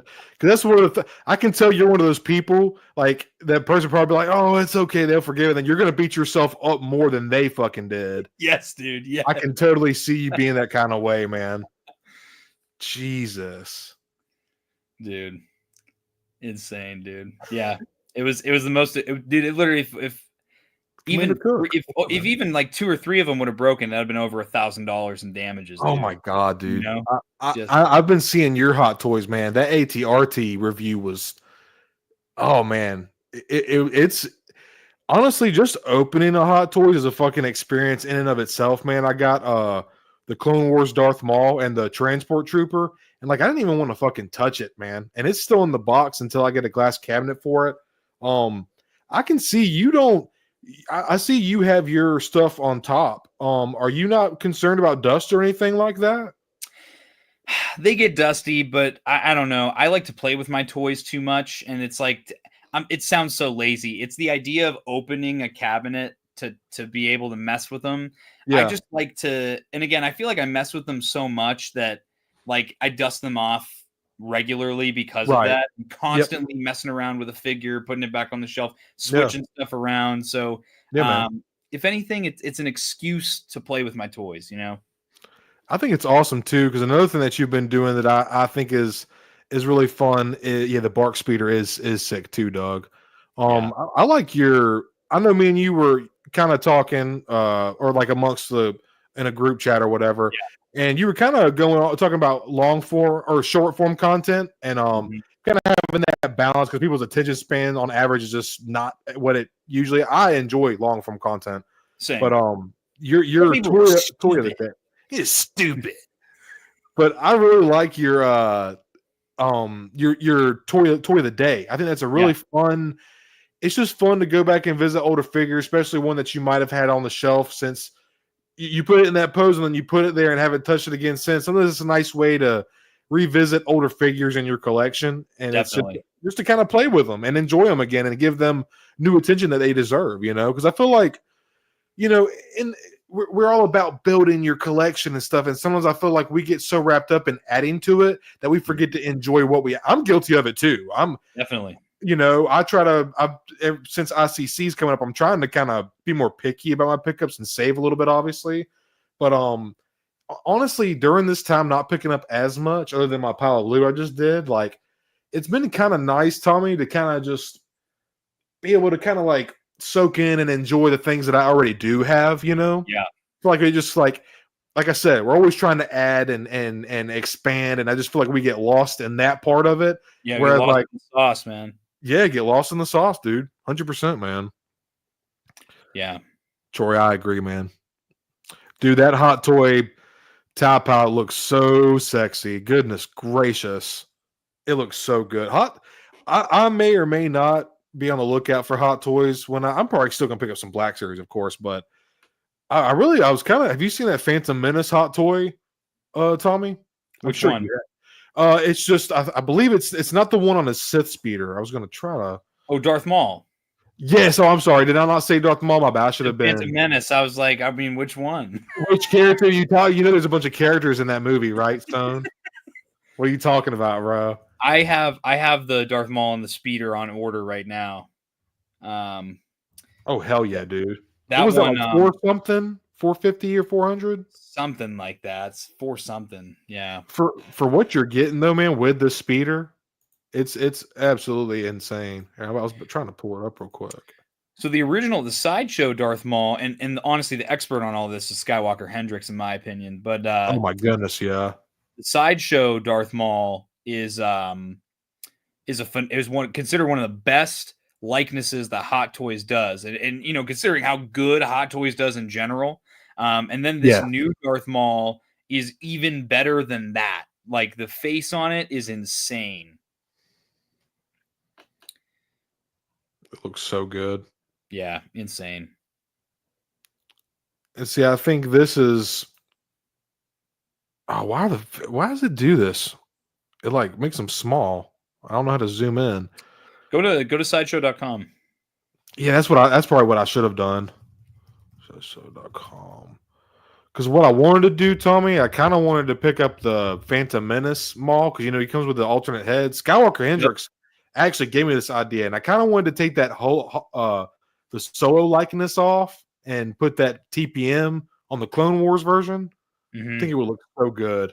See, here's the top, dude. Look how good that looks. Uh-oh. Damn, man.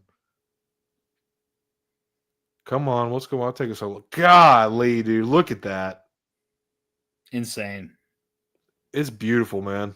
If you've never had the experience or opportunity to open up a hot toy or have a hot toy, it truly is a cream of the crop as far as collectibles go, man. I mean, the attention to detail on these things and the likenesses, it's just absurdly, it's superb, man. Look at the sticks in the pocket, man. I've heard they sprinkle some crack in the boxes, so when you open your first one up, you get hooked.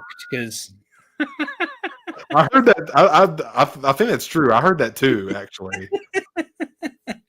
Only one. I'm just gonna get this one. I'm only gonna get this one hot toy. Dude, I tell everybody, and it was funny because I remember in the Gooners Guild group chat back when Coffee first said, "Oh, I'm getting a hot toy," and he was like, "I'm only doing Empire Strikes Back," and all of us said, "You're already done for, bro. You don't even know it. Once you buy that first one and you get it in hand, you're done." And then, sure enough, just this week on Monday Night Figure Ball, he goes, I'm not even gonna pretend. I'm cooked. I know I'm cooked." He bought it too, didn't he? Oh yes, he did. Yeah. Yes, the clone man, the clone commando looks really fucking good too, man. Looks so I folded good on Malgus, bro. I folded. Did you? That's a good looking figure though, bro. That's a really good looking figure. Dude, I don't know why my computer is being so slow right now. God, that's insane looking, man. Wow. I mean, that's just the attention, the detail is just, oh my God, it's phenomenal. Look at all the options you have with this, man. Dude. That's just insane. And it comes with the base. Look at the lightning. I folded so hard on Malgus. It's not even funny, man. I was trying to like resist, and then Darth Moocher from Sarlacc Digest was like, "Yeah, Yeah. man, I got it," and I was like, "Son of a bitch."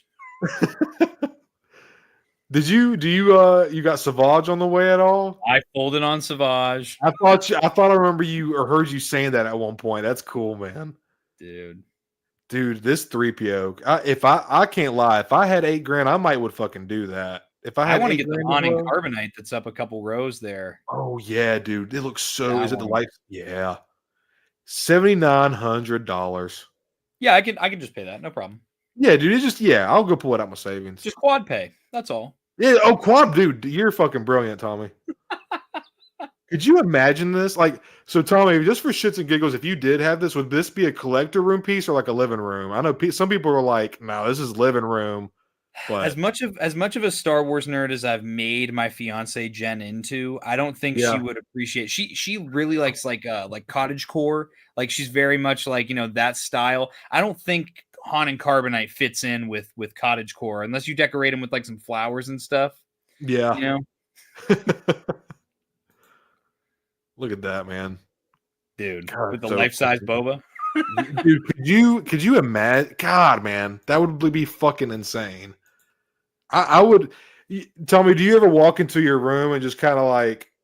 Matter of fact, I know you do because I remember watching one of your videos. You know that moment when you just you walk into your collection room and you just kind of sit there and you're not really saying or thinking much. You're just kind of sitting there looking around at everything, just kind of taking it in. All the time.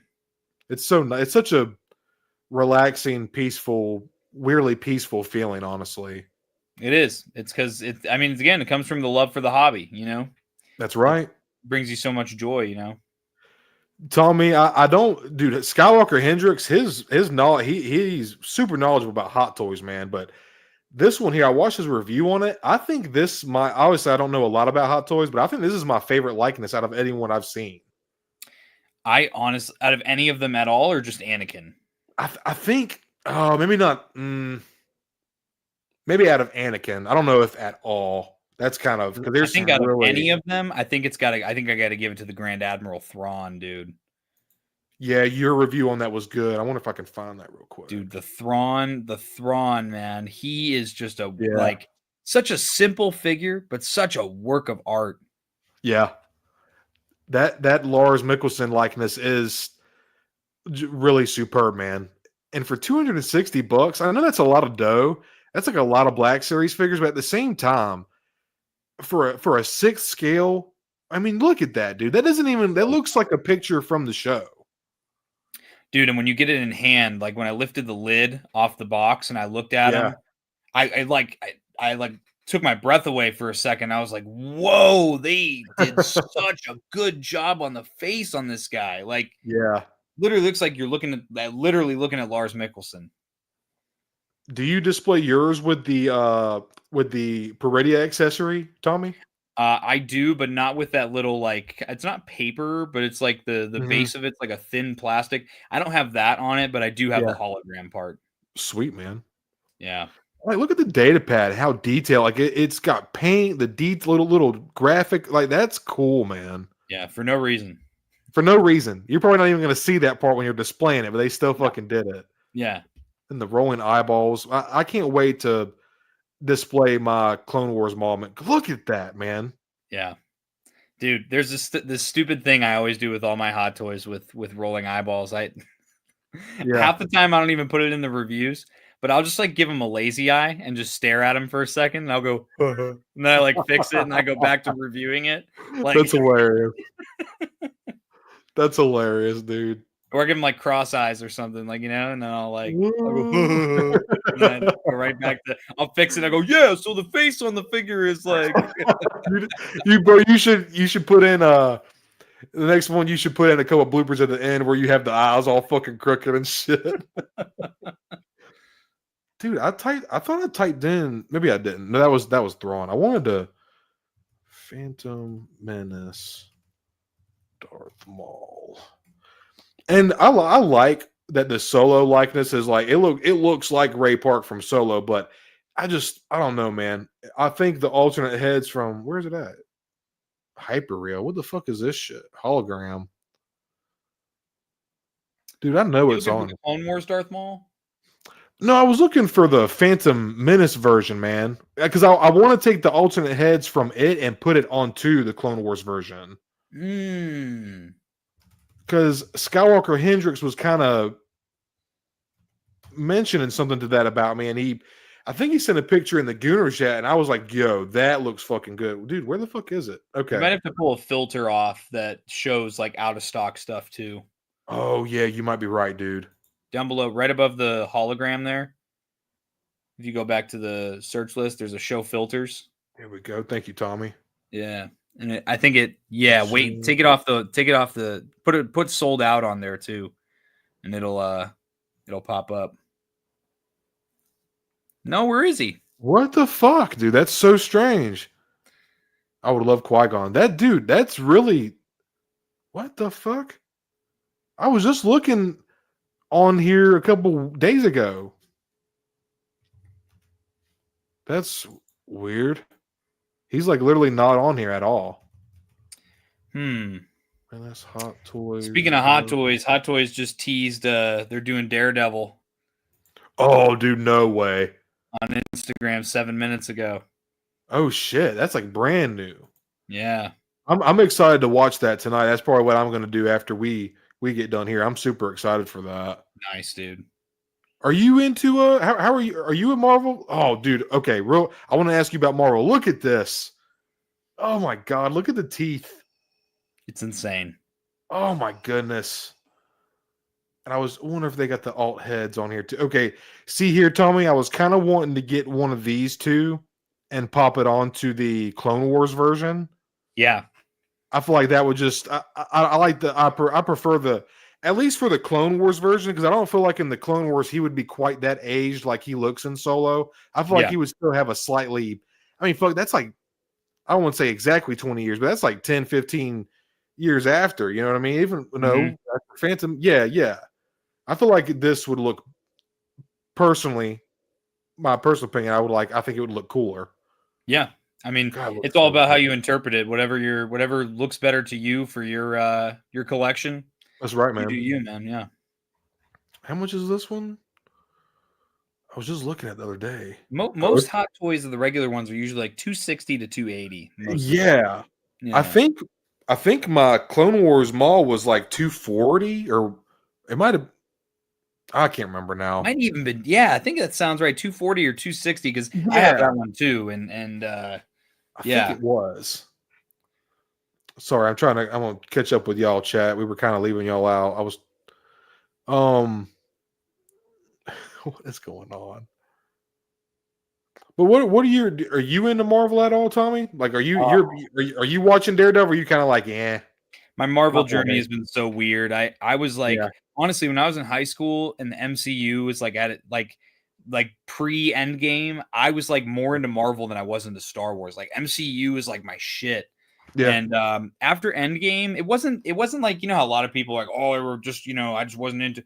I just kind of fell off because I couldn't keep up with Star Wars and Marvel with Disney Plus, like putting out so much stuff. So I kind of like slowly fell off. Like I watched Black Widow. I thought that was fine. I watched I loved WandaVision. I loved Hawkeye. I thought Moon Knight. You watched a couple things. Yeah, man. Moon Knight was fantastic. I think I watched like Spider-Man, the second Spider-Man Tom Holland movie. Nice. What is that? Far From Home? I think Far From Home is And I watched Homecoming was the last one, I think. Yeah. I watched Falcon and Winter Soldier. How was that? I liked it. It was fine, you know. Yeah. I mean, I never had a problem with Sam Wilson taking over as Captain America anyway. Like, I thought it was cool in Endgame. Like, I was ready for that. And I think I just kind of gravitated more towards Star Wars because The Mandalorian just, like, took over my life when 2019 was when it first came out. And Marvel just didn't do it for me the same way anymore. So after Moon Knight, honestly, the only things I've watched since then is maybe, like, I think the only movie I've seen is Shang-Chi, and I love that movie, dude. That movie was awesome. I haven't seen that. I haven't checked that out, man. Bro, Shang-Chi is if you like kung fu movies and stuff like Yeah. that, it's like the perfect blend of a Marvel movie Okay. and your classic, like just actually the dude that choreographed the Shang-Chi fight scenes choreographed the Acolyte fight scenes. Oh, really? So it's that same like combat style. It's sick, Oh, dude. I don't know how your feelings are on the Acolyte, Tommy, but I actually kind of there were some parts that could have been better, of course, but Yeah. I kind of enjoyed Acolyte, dude. Dude, the fight scenes in that show are It was- everything to me. It's the Fuck best fight scene since the prequel trilogy, hands Yep. down. There's no. I have all the figures because of that. Literally, the only Oh, reason yeah. I bought the Acolyte figures was because and just the other day I rewatched the 5th episode of the Acolyte again because That's fire, dude. I could watch the Stranger just cut Jedi down over and Yeah. over and over again, dude. Dude, honestly, I always felt like if they do Star Wars choreography, it needs to always be Nick Gillard because he's just undefeated, you know. Definitely. But dude, that shit in Acolyte, and I like the use of line work too, man, because like it's like Force Fu. You know what I'm saying? Mhm. Like it's like Yeah, why absolutely. Why couldn't they use the Force to? Maul used it to enhance his body, like his strength, or they used the Force telepathically, or what the fuck ever. Like, well, I think that's a great interpretation of them being able to like fucking airlessly leap through the stair. I thought that was such a cool interpretation for a Jedi ability. Like, I was like, yeah, a Jedi could totally do that, but people were shit talking it. I was like, I thought that was kind of neat. And then, like you said, the choreography was fucking amazing. Like, there were elements of the story that were very 2024, but you know, Yeah. but man, I don't know. I feel like it got a lot more hate than it deserved, but I definitely get why people were upset with it. Brian, thank you for hanging out with us tonight, man. Sleep well. Have a good rest of your week, dude. Thank you. You said something a few seconds ago I was going to touch on. I forget what it was now. Mando taking over my life. Thank you. Yeah. I'm in the same boat as you, man, because now I've come a long way with respecting the prequels. I used to kind of shit on them, but not like some people did. I would just be like, I would voice my opinion. Some people were just hateful, but I've softened up on them a little bit as the years go on, because I realize that that's some people's introduction to Star Wars, and that's increasing the fan base, and that makes me happy, introducing more people. But The Mandalorian honestly was what brought me and my brother back to Star Wars, you know, because after the sequel trilogy, it was just kind of like, all right, we got Clone Wars and then the original 6 from Lucas. That's our Star Wars. Yeah. But then, dude, The Mandalorian, I will never forget that first episode, and the doors drop open, and it's so like Clint Eastwood Western style, spaghetti Western vibe. And I was like, I am a huge Clint Eastwood, and like I used to watch Laramie with my grandma growing up. Like I love Western. Yeah. So I was like, dude, this is giving me like a Star Wars Western. Let's fucking go. I was so psyched. And that first episode hooked me hard, dude. And I was like, this fucking feels like Star Wars. Like when you're watching it. Like I felt myself, I lost myself in it. The escapism of it. And that's what Star Wars fucking is, man. A galaxy far, far away, to say it corny. I watched that first episode 9 times in the first 24 hours it was out. That's crazy, dude. Watching it as it literally, I don't think I've had that kind of effect with the Star Wars project since the Clone Wars movie in season 1. When, you know, like I literally just, I have to watch it again and again and again. And, you know, man, I really hope that this Mando and Grogu movie gives me that same vibe. I hope so too, man. And I've seen some people complain about, like, I know Justin has said this on Out of the Basement about like the Marvel slapstick humor, and I totally get what he's saying. It can kind of take you out of the element. Yeah. However, there has always been an element of silliness to Star Wars. Like in 77, A New Hope, when Han's running, he's like, get back to the ship. He's like, and he's running after all the stormtroopers, and he runs in, and then he like turns around screaming, and they're all running after. Like, that's funny slapstick sticky humor, you know? And like, I just feel like I feel like Mando, like the interaction when they were first getting the bounty, and they get to what is it, Arvala, and Quill brings him, you know, shows him where the headquarters is or whatever, and then the assassination droid comes up, and just that whole interaction with them, he's like, we'll self-destruct now. He's like, no, don't self-destruct. Like, that Yeah. back and forth, I feel like there's a way to do it.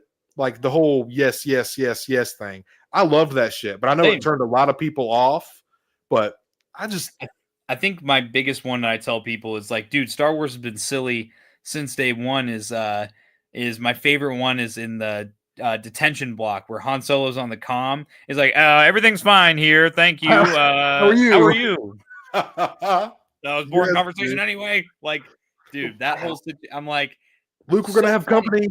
Yeah, it's like it's so funny. That's and the difference is now it's just the style of how they do it in the media. Like for some reason they just make a bigger emphasis on the moment now.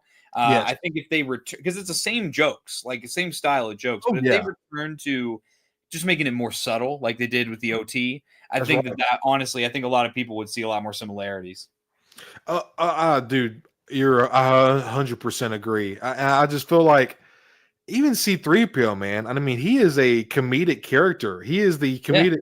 Oh my, like he's just Anthony Daniels' delivery is the comedic break that we need in Star Wars, but it's done in a way where it's like it's a part of his character, so it doesn't feel like it's shoved in like some Marvel shit can. Yep. Yep. Marvel got a little goofy there towards the end. I will. Justin's got a point when he does say something about the slapstick Marvel humor. They did get a little excessive for sure, but Yeah. I feel like it's got a place in Star Wars still. Definitely. Yeah. Well, y'all, we're at 2 hours. This has been such a blast. Absolutely, dude. Dude, having you on, I would love to do it again if you ever have the time available. I know you were Yeah, busy dude, between all the content you put out and all the collaborative stuff you do with other people. It's just really cool. If y'all haven't already, go follow Blitz Transmissions. He is almost at 1,000 fucking subscribers. It's so fucking cool. Super, super nice guy. I've really enjoyed talking with him and look forward to meeting you in person at ICC, man. That Tennessee Con, that one. I'm excited to meet you and all the gang and just for y'all to accept me with open arms and stuff. I'm just really thankful and humbled by it.